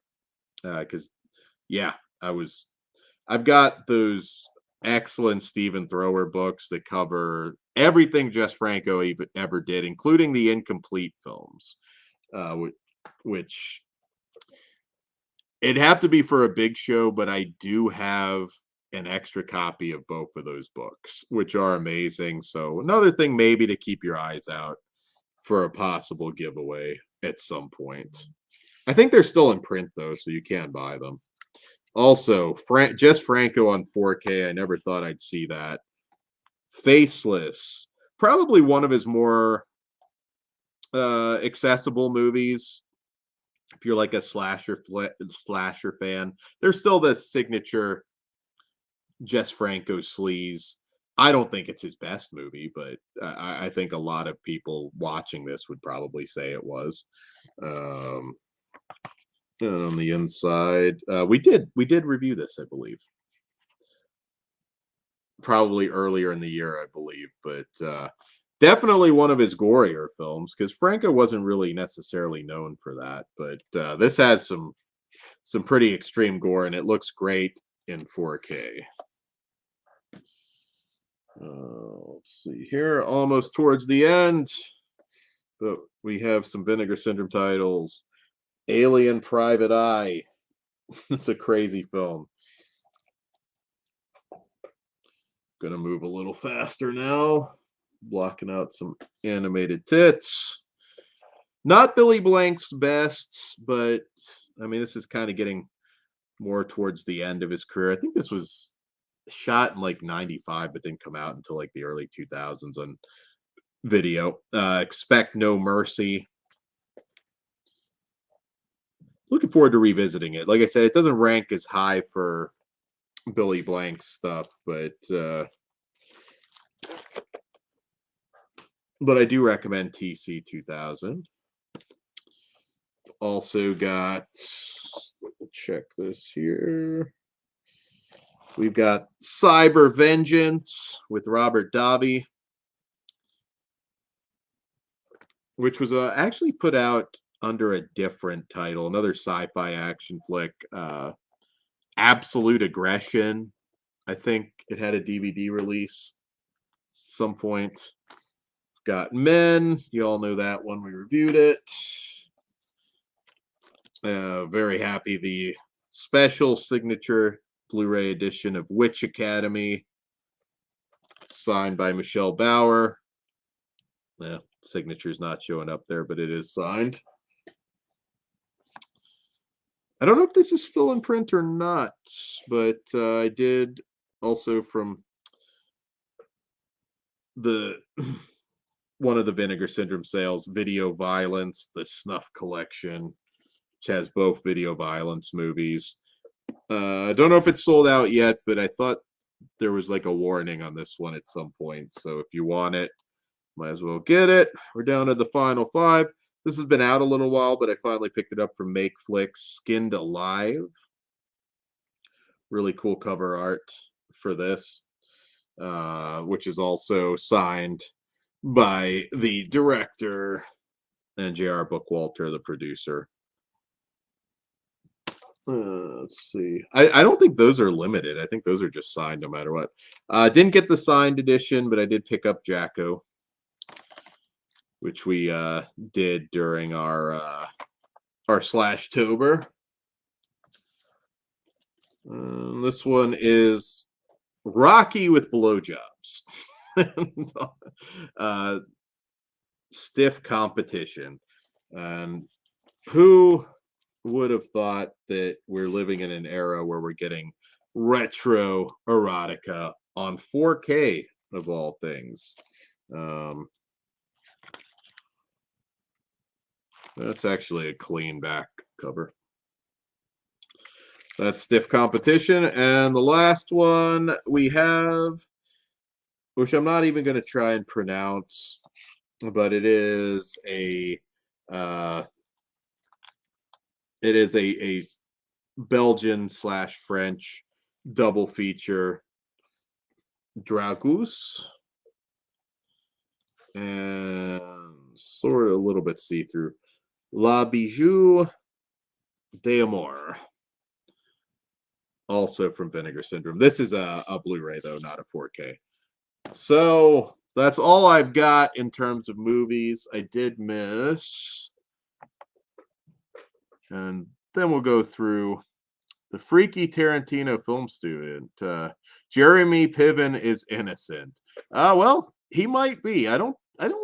He was a weird one because I think it was just like, I don't know if he had like specific allegations. I won't get into that too much because I can't remember exactly what he was accused of. Some of it was like being a douche, like, like at parties and stuff.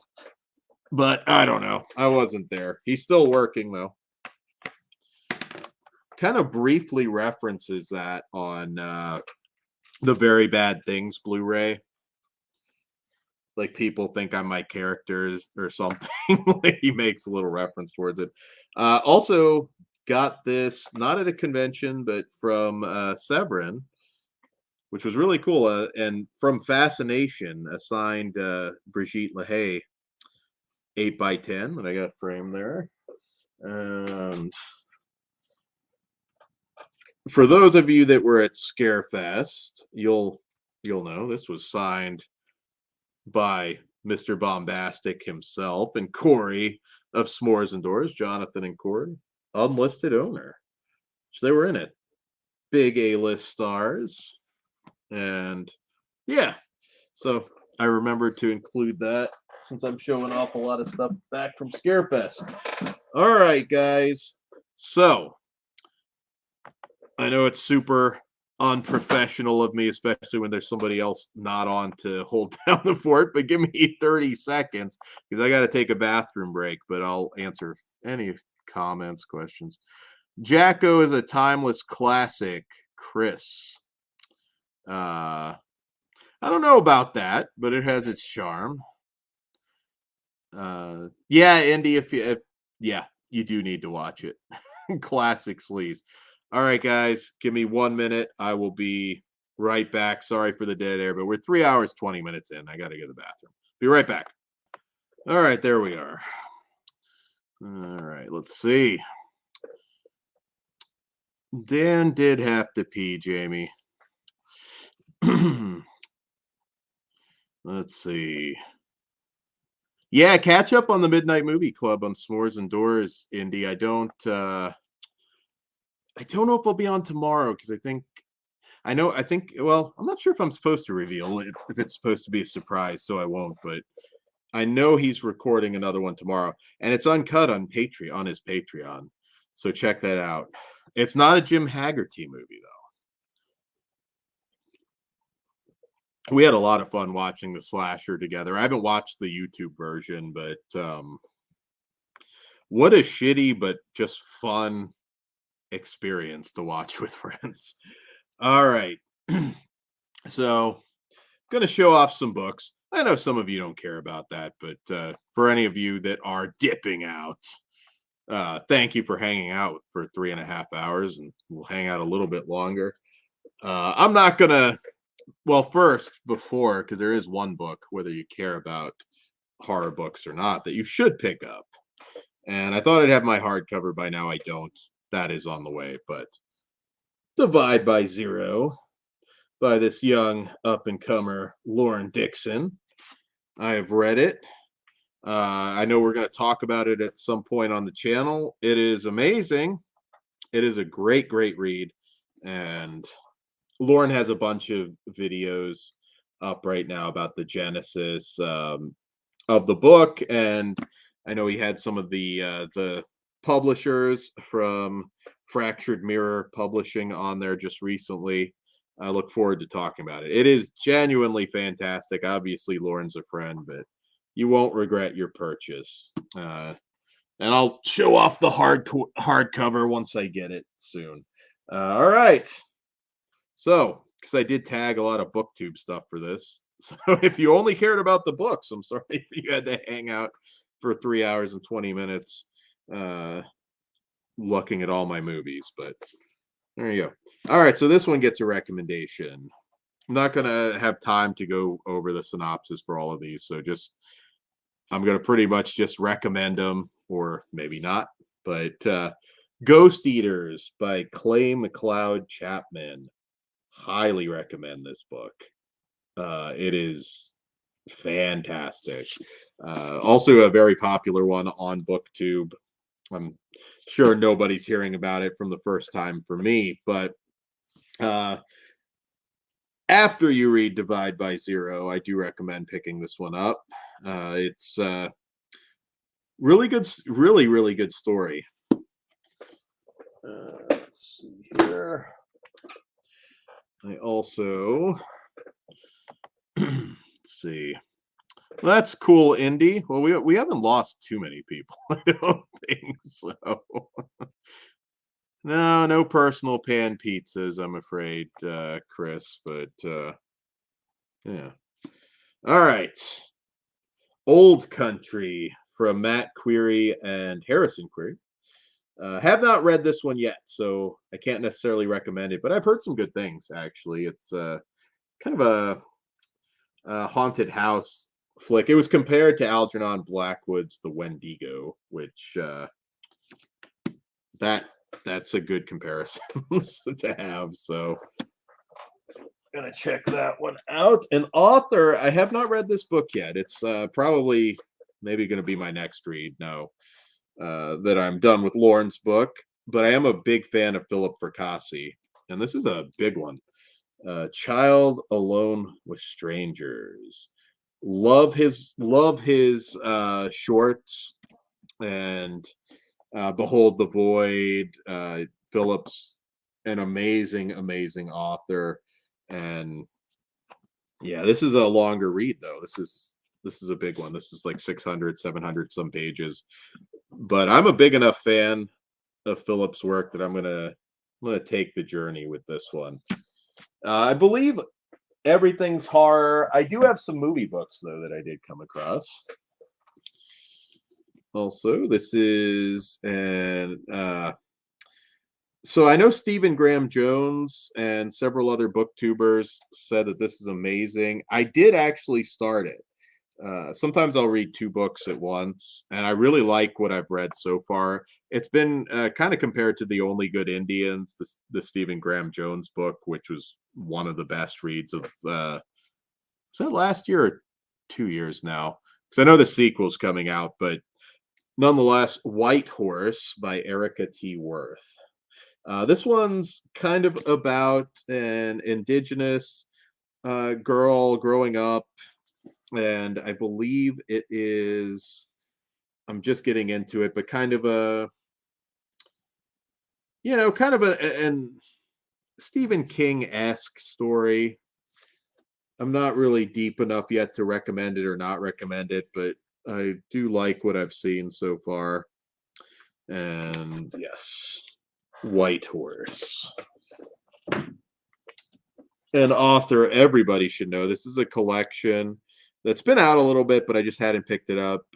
Madame Crueller's Couch and Other Dark and Bizarre Tales by Elizabeth Massey.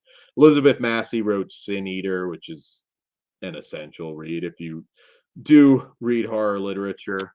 And I got that. Actually, that was a Christmas gift, which I was happy to get. This is a reissue. I have read this. So if you're a fan of the Blair Witch Project, you should pick up this collection from Carl Edward Wagner, In a Lonely Place. And the reason I say if you're a Blair Witch fan, this has a short story called Styx, which is widely thought to be what they based Blair Witch on. This is an essential collection. It was really nice to get it in hardcover. Let's see. Kind of a later in the game Arkham House title, Nameless Places. I owned this before from edited by Gerald Page, and been recollecting it. It's one of those ones I sold when I moved, and been trying to get back all the Arkham House stuff. This is a collection of Caitlin R. Kiernan. She's a pretty popular author, actually. Houses Under the Sea. It's a collection of her mythos fiction.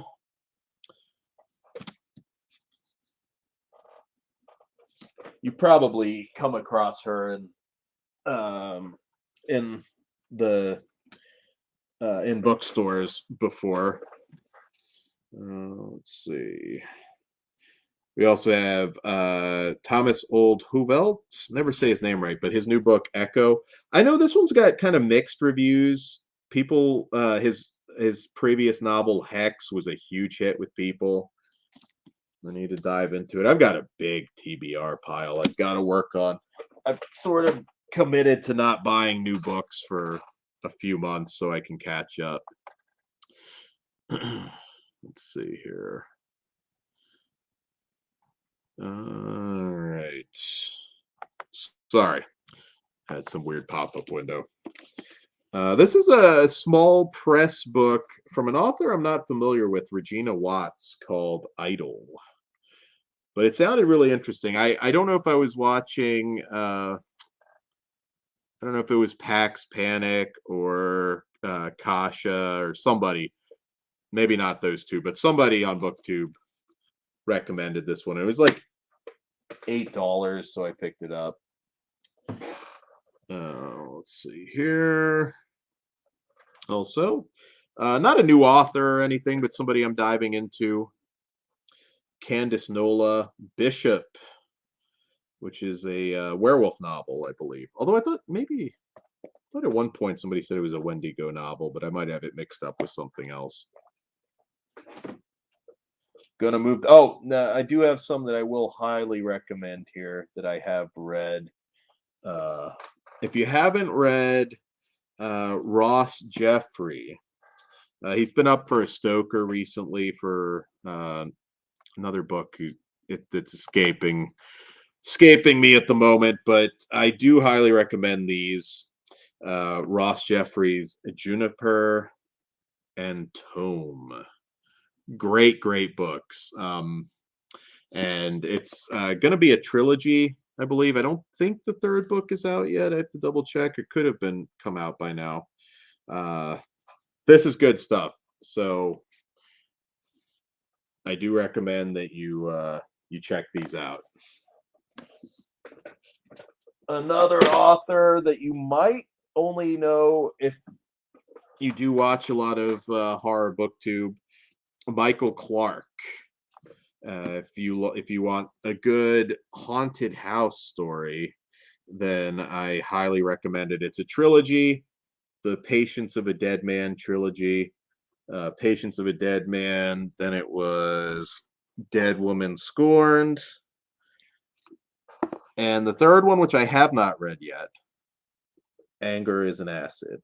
Really excited. That's at the top of my TBR now because I really enjoyed his work. He's in the chat a lot on the Final Guys podcast.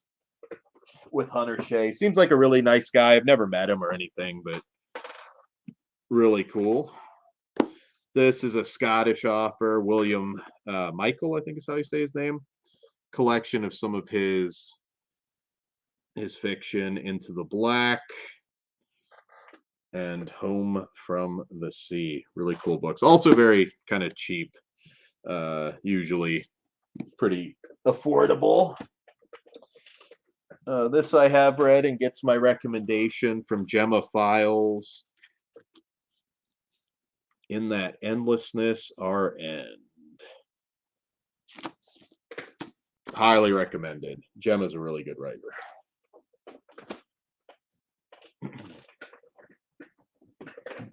Another story collection from Michael Kelly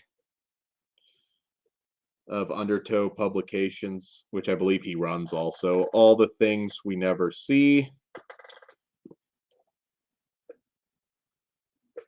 Really cool looking book there. This was out of print and actually very hard to find. So John Langan is an author. He's always on the Lovecraft Easy podcast, which I do recommend for you horror readers. And I also recommend their magazine.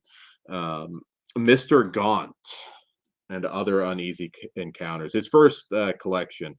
The hardcover of this, it's been reissued in paperback finally, so you can actually have an affordable copy. I think I got this for like $28, which was pretty cool because this is gone for like up to $100 because it's out of print. But he's known probably more than anything for a novel he wrote called The Fisherman. The Fisherman, if you're making a reading list, that is a fantastic fucking horror novel. That gets the highest recommendation I can possibly give. Also from John Langan, and this is actually still in plastic wrap, which is rare, and that's kind of cool. I haven't read this collection yet. Saphira and Other Betrayals. Just had a tough time finding this for not a ton of money, and finally went on sale a little bit. I like John Langan a lot, so even if it's a little more expensive, he's usually worth it. Also, rest in peace, Michael Shea. Great author. The Cupping Squid and Other Stories, Other Mythos Tales. Edited by the great S.T. Joshi. And if you haven't watched S.T. Joshi's interview with Lorne, check it out on his channel. All right. This one's kind of a crowd pleaser that I did enjoy. Read this a while ago. Those Below the Treehouse by Matt Hayward. A kind of a zombie novel that is also one that occasionally goes on sale. Don't pay like full price because I noticed this one does go on sale a lot. Actually, this what was the name of the public? Poltergeist Press. I've seen some of their stuff like go on sale for like $10 sometimes. But if you like coming of age stories, coming of age horror stories, Those Below the Treehouse is a good read. Old classic that I picked up,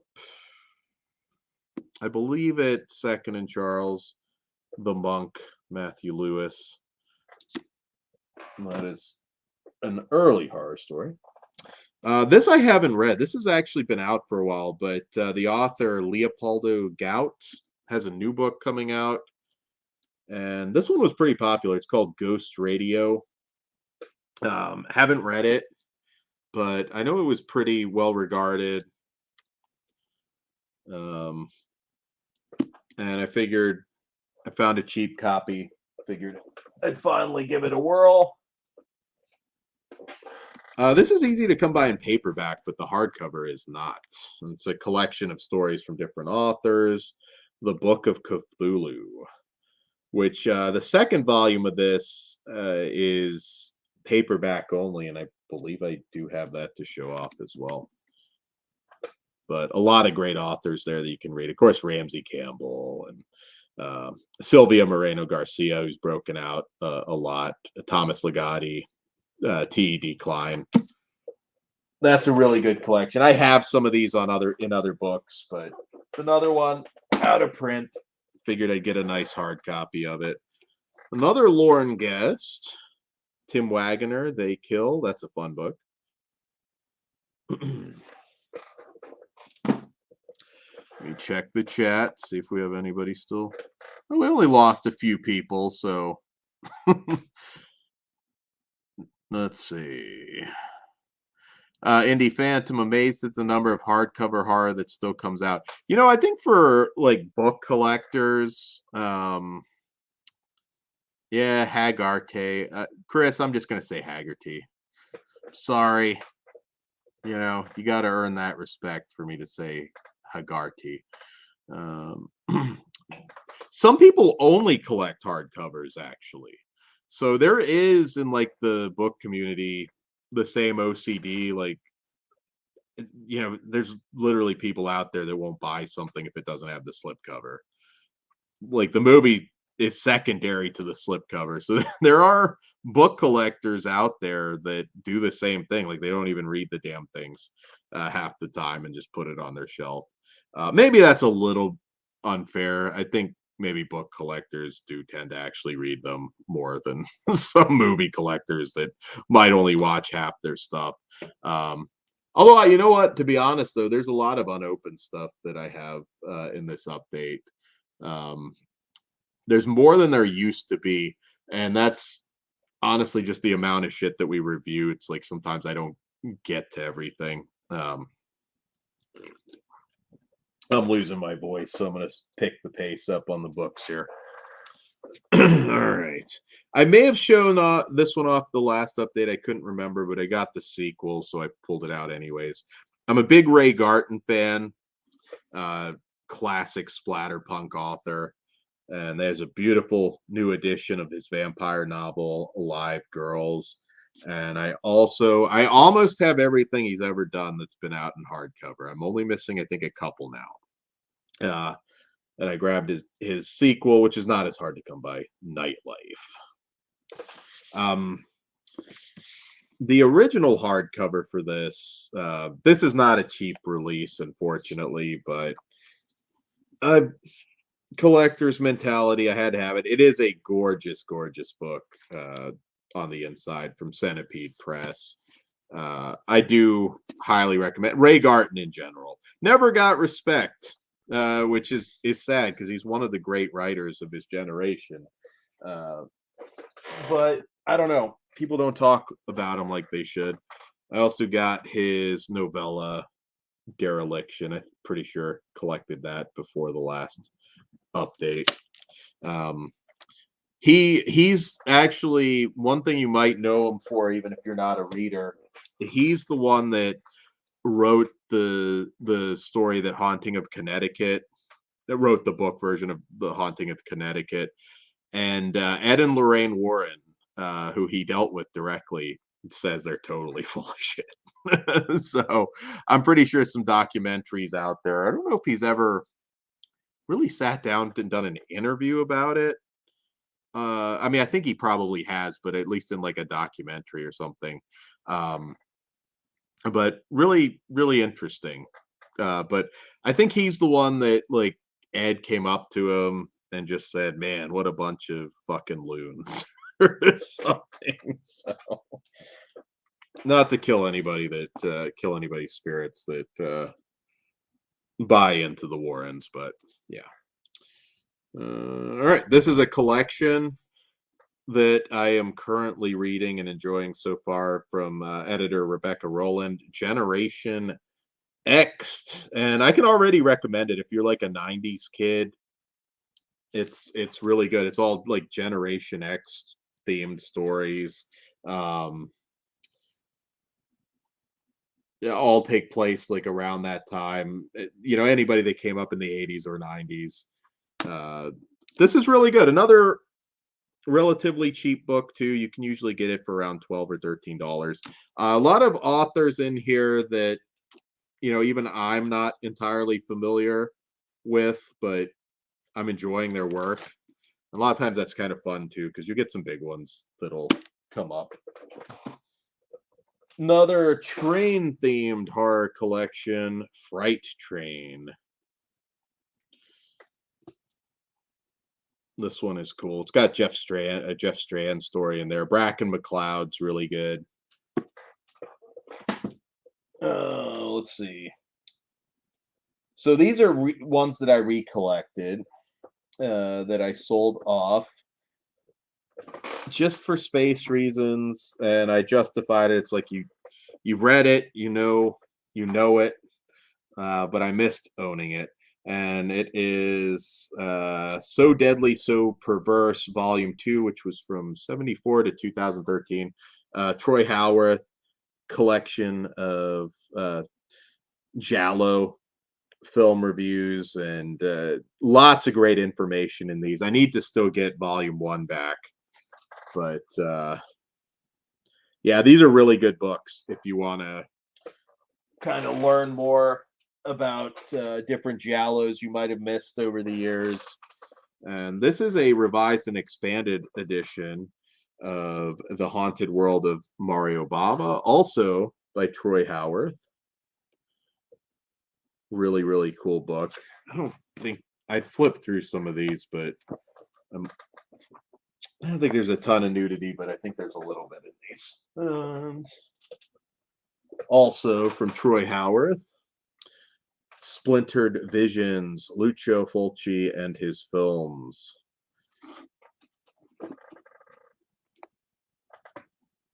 Another really cool one. I know Christian Hanahar. I know he collects a lot of movie books. I'm sure he's probably has these and can attest to how good they are. And this one is So Deadly, So Perverse, Volume 3, which has more Giallo inspired films like from outside of Italy. Kind of focuses on that. It's actually really probably one of my more favorite volumes because I don't have a lot of gaps as far as Giallos, but there is some obscure stuff that you don't realize. A lot of Spanish Giallos, and yeah, this another really cool book. Let's see here.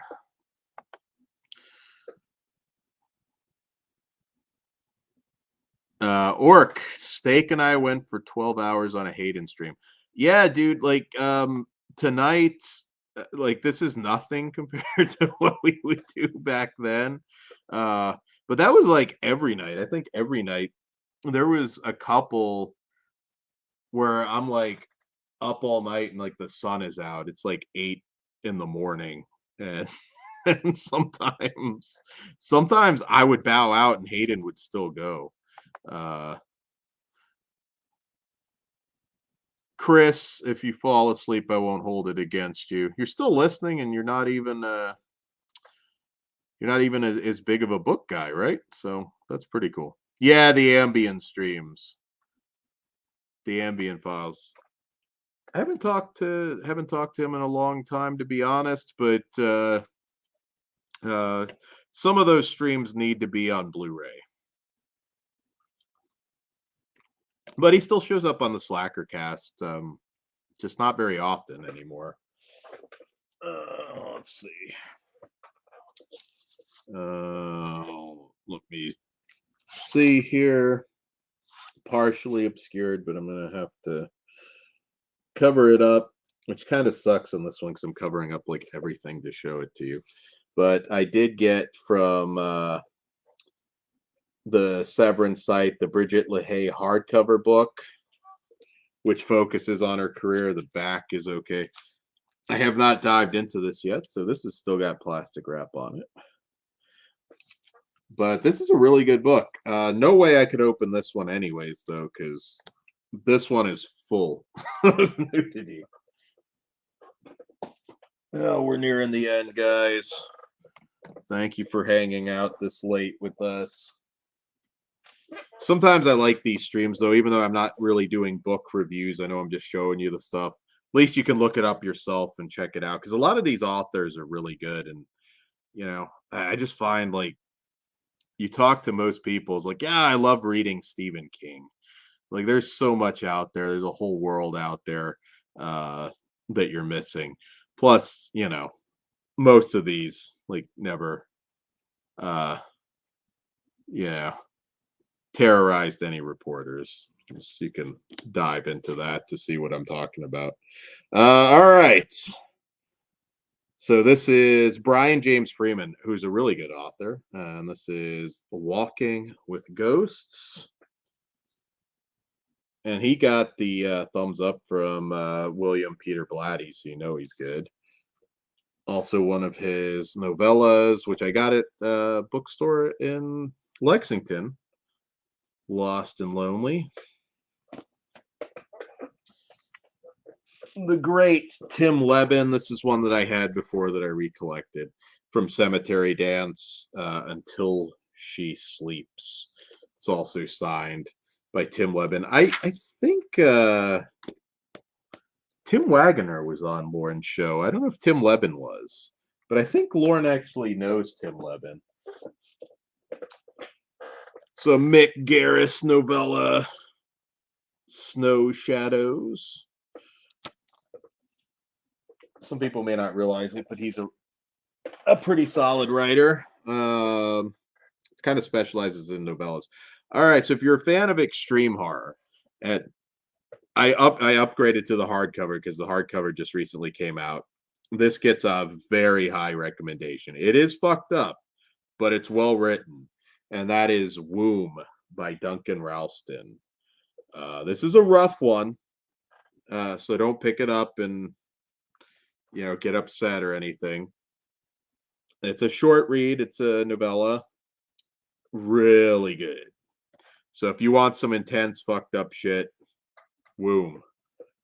And I like Duncan Ralston in general. I'm actually a big fan of his writing. It's the latest Flame Tree Press book from Ramsey Campbell, Fell Stones. Got that for a Christmas gift. This is in no way complete, but this is the Cthulhu Stories of Robert E. Howard.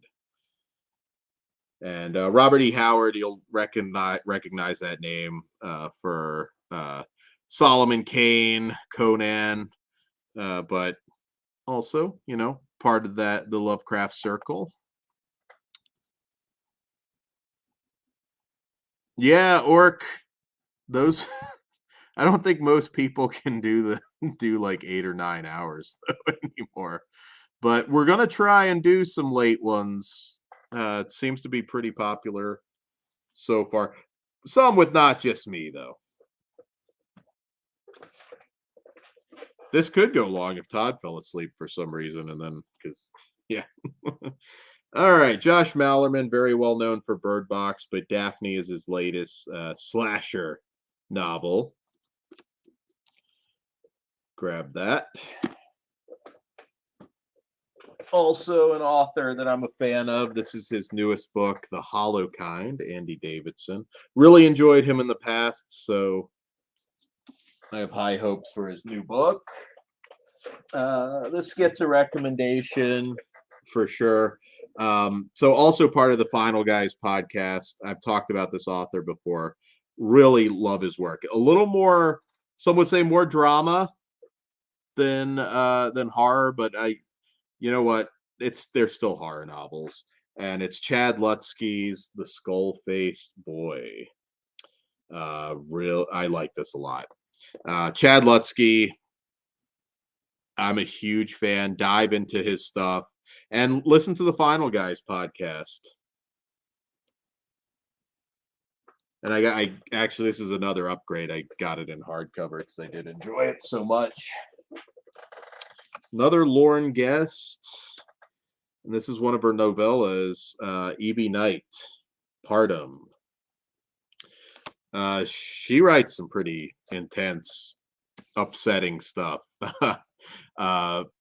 And this is the one book that I haven't read from her, so I look forward to checking that out. Author that I am a huge fan of, Hunter Shea, also from the Final Guys podcast, Faithless. He's known mostly, and I think I have some paperbacks to show up here in a minute, but he's known mostly for a lot of like cryptid stuff. He's written a lot of Sasquatch novels. Always a blast, but he's one that I showed off in a early update from like a year ago, Creature.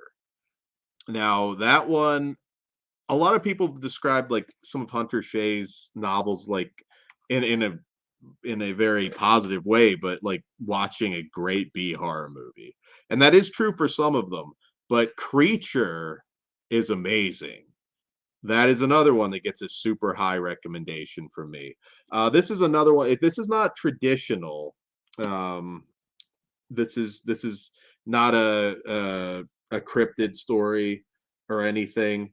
So I'm curious to read it because Hunter Shea, that might be what he's known for, but he's an amazing writer, and Creature's a lot more than you expect. It is that one is a creature story, but there's so much more to it. That's a really touching horror story as well. All right, nearing the end. I'm gonna start going through some of these fast. At the paperbacks. I talked about this before. Pugs actually has a friend who has a story in here. Nightmare Sky, Stories of Astronomical Horror. I enjoyed what I read. I haven't read every story in it yet. I do kind of jump around between short story collections, but really cool. This is all kind of space themed horror, and I like what I read out of it. Another one, trigger warning for everything. It is an extreme horror novel, but it is, again, a lot of extreme horror is not very well written. This is.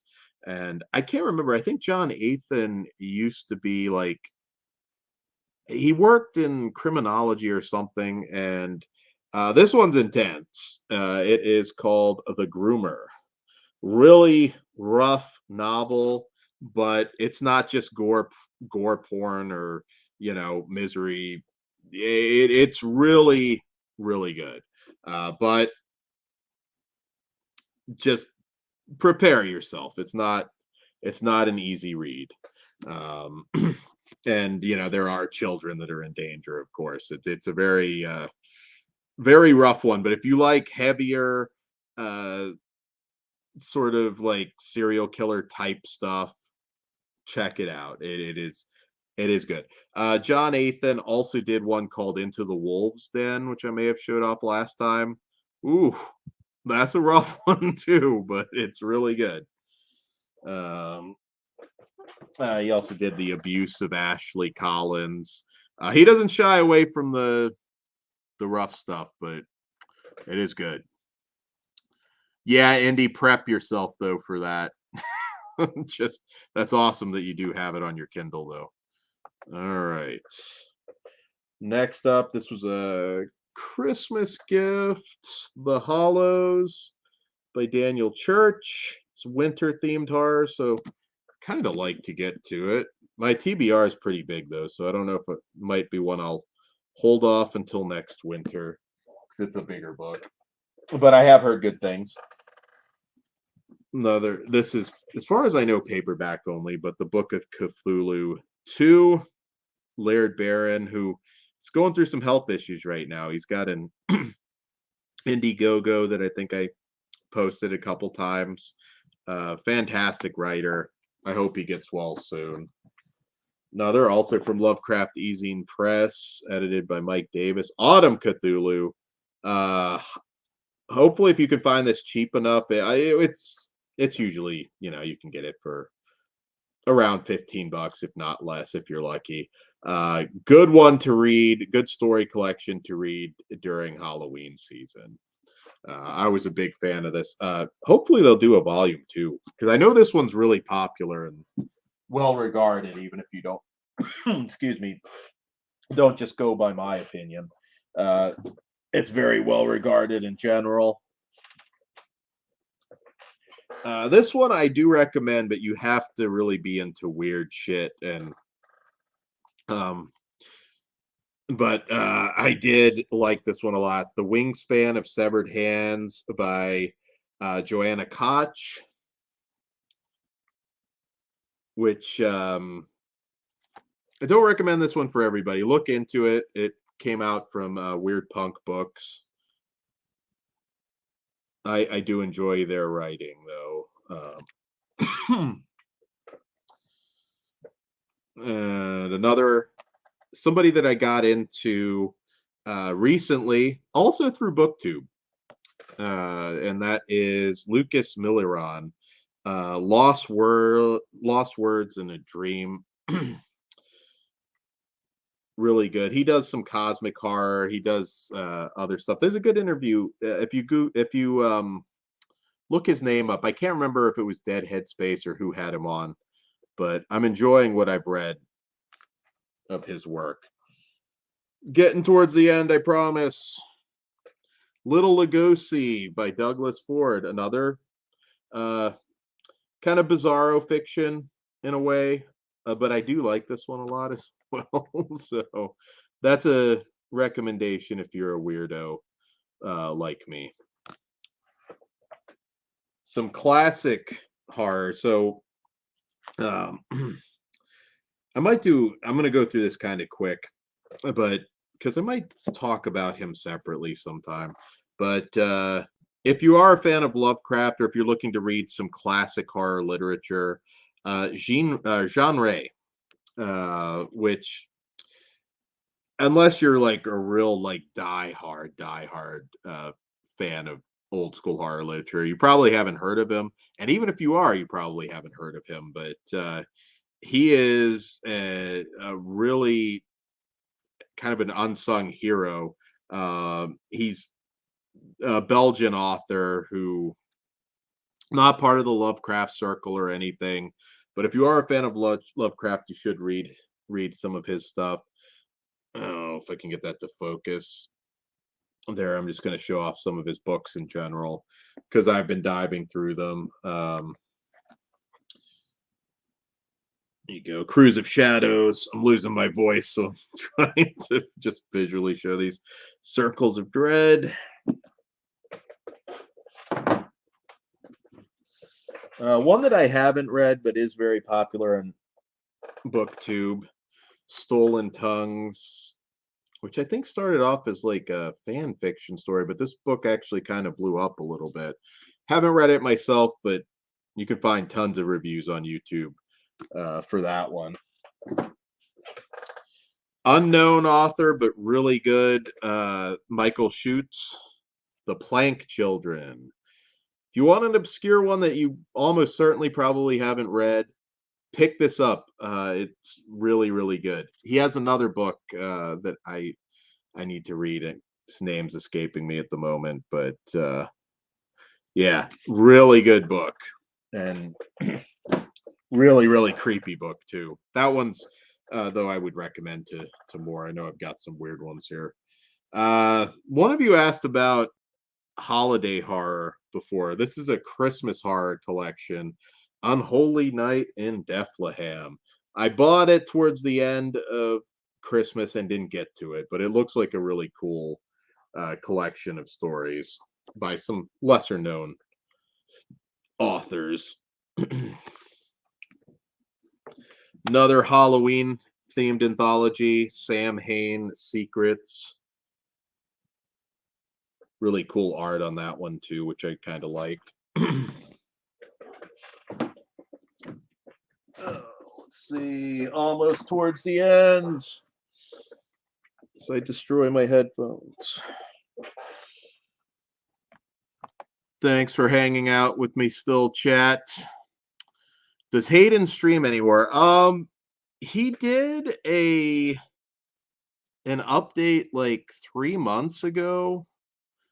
I haven't seen, like, Hayden deletes his stuff, which is why I know a lot of people go back and try and listen to old stuff. So I mean, I could have missed it. I haven't caught any like late night live streams or anything anymore. But he's still around, but hasn't really been doing a whole lot that I can tell. This is also from Undertow Publications. Haven't read it yet, but I hear it's really good. Help Meet by Nabeen Ruthnam. It's a novella, so this one, if you want a quick read, I have heard some really, really cool stuff about that. Also, let's see here. This is another new author I became familiar of that was recommended to me. I think Chance Forshee, the curator, I believe. I could be getting my booktubers mixed up for who had who on.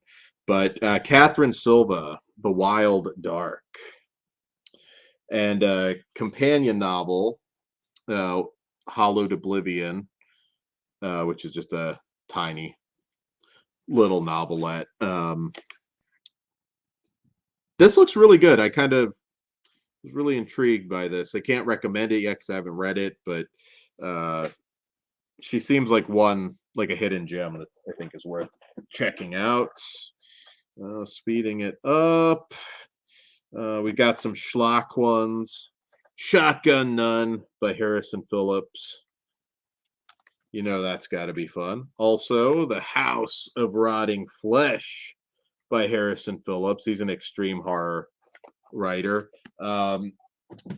One person who I have read is Judith Sonnet. And Judith Sonnet writes, and I think I have a couple more from Judith here somewhere, but she writes some fucked up shit.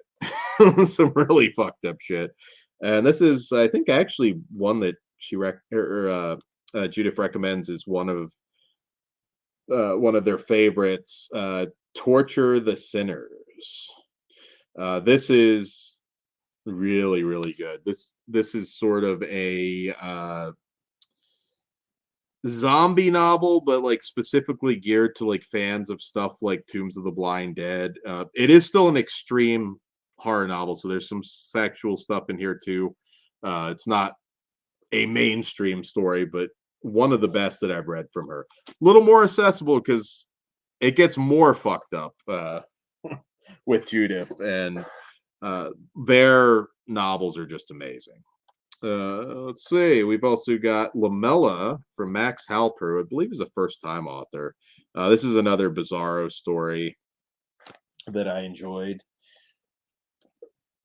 The Dollhouse by Jonathan Hunt. Haven't read it, but I've seen a lot of reviews of this one, and it has a sequel out.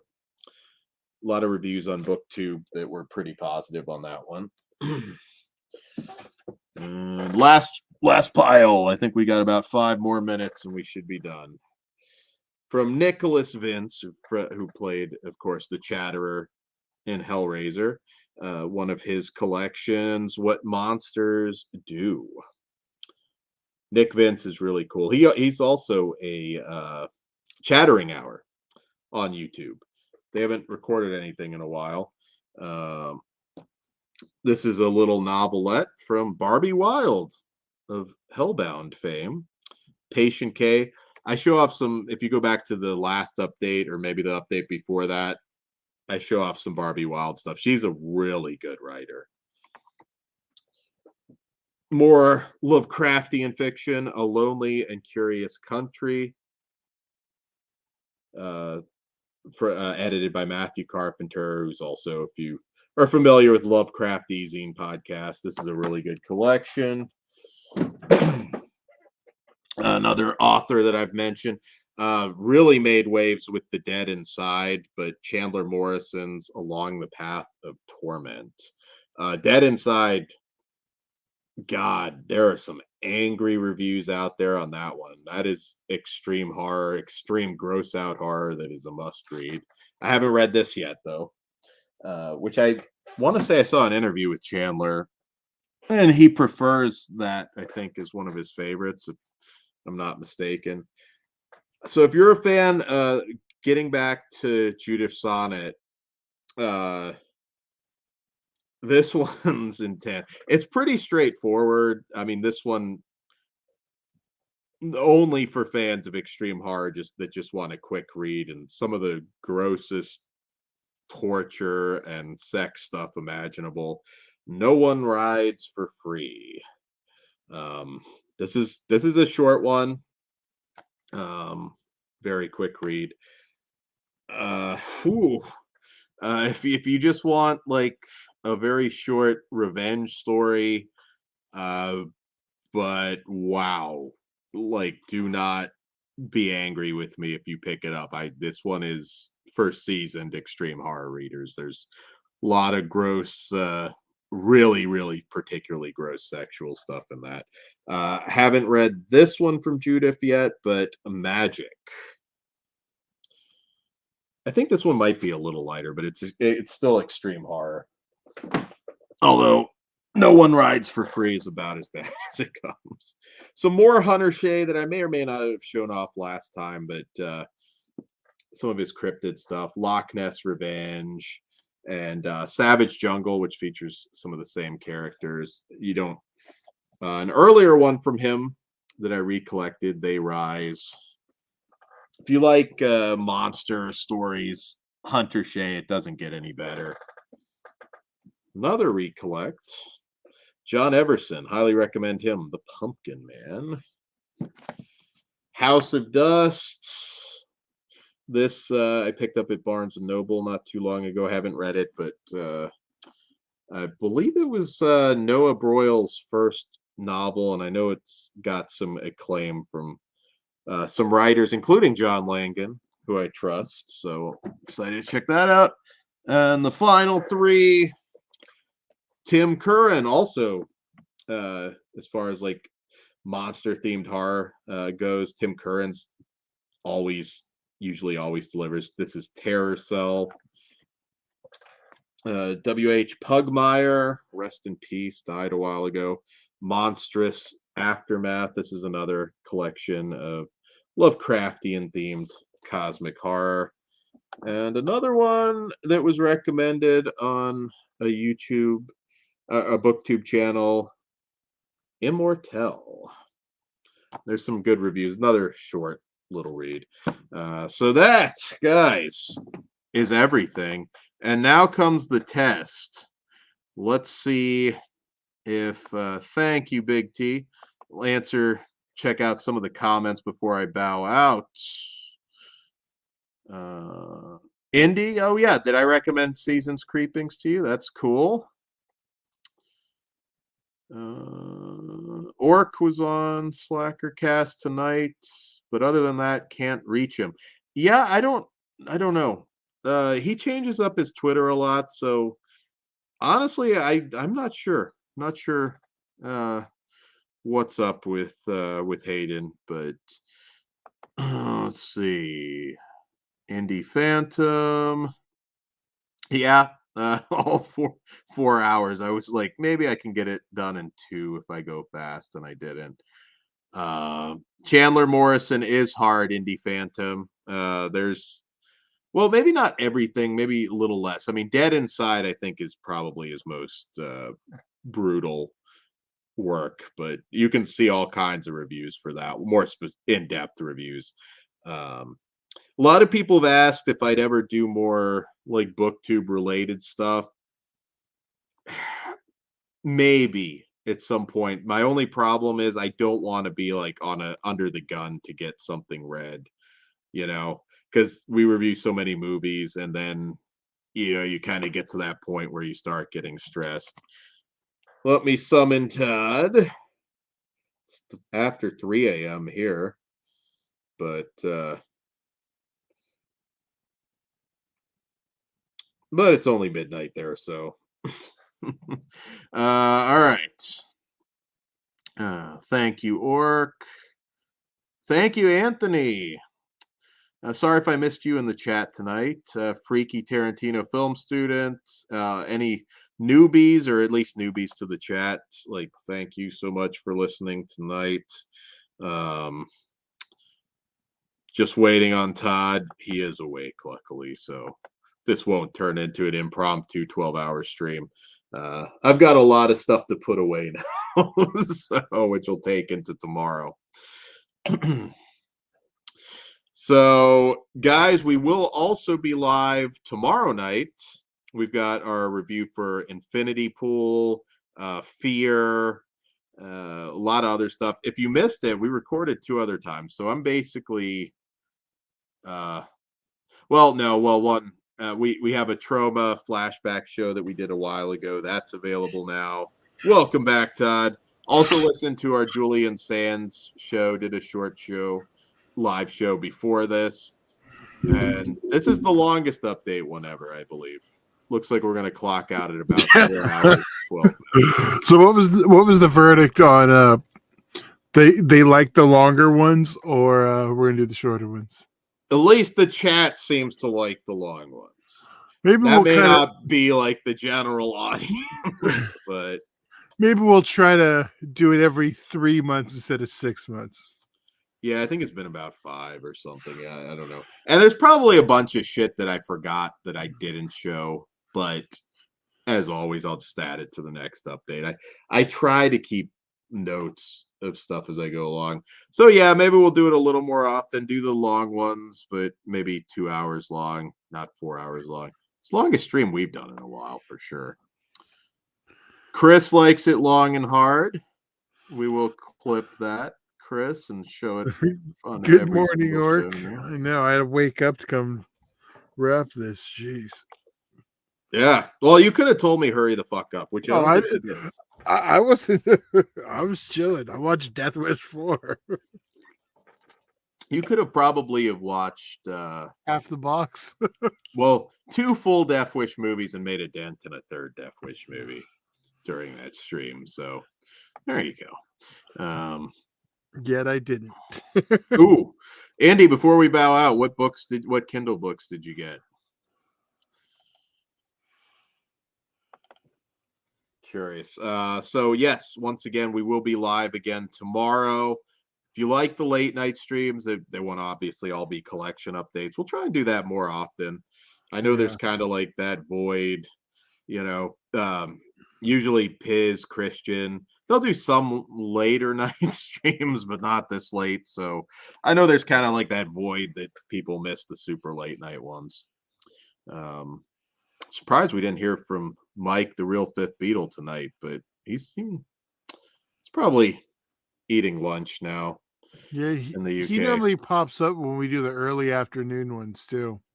Yeah, I know it's like really limited for you guys in the UK that listen, but yeah. But once again, I'm serious. If you're listening from overseas, because I have heard from a lot of people that listen to us overseas, it's just cool to know who's listening in what countries. It's a couple like old school people that used to listen to us in the audio days that listened. We had a couple in France. I know we had going way back, but I know we had at least one person in Russia that listened to us. It's always cool to kind of raise your hand, let us know where you're listening from. See, I'm already yawning. All right, guys. Jamie, thank you for hanging out with us, and all of you that hung out for all nearly 4.5 hours. Oh, cool. Okay, you can't go wrong with Ray Garton, Indy. All right, guys. On that note, we'll bow out now. Thank you so much. Patreon.com/FleshWoundFeatures. It all starts at just $1, and you get a lot of exclusive, original, uncensored content there. And we've got a lot more coming up for you. Thank you once again for making the After Dark shows such monster successes. Like, goddamn. We appreciate that very much. And on that note, good night.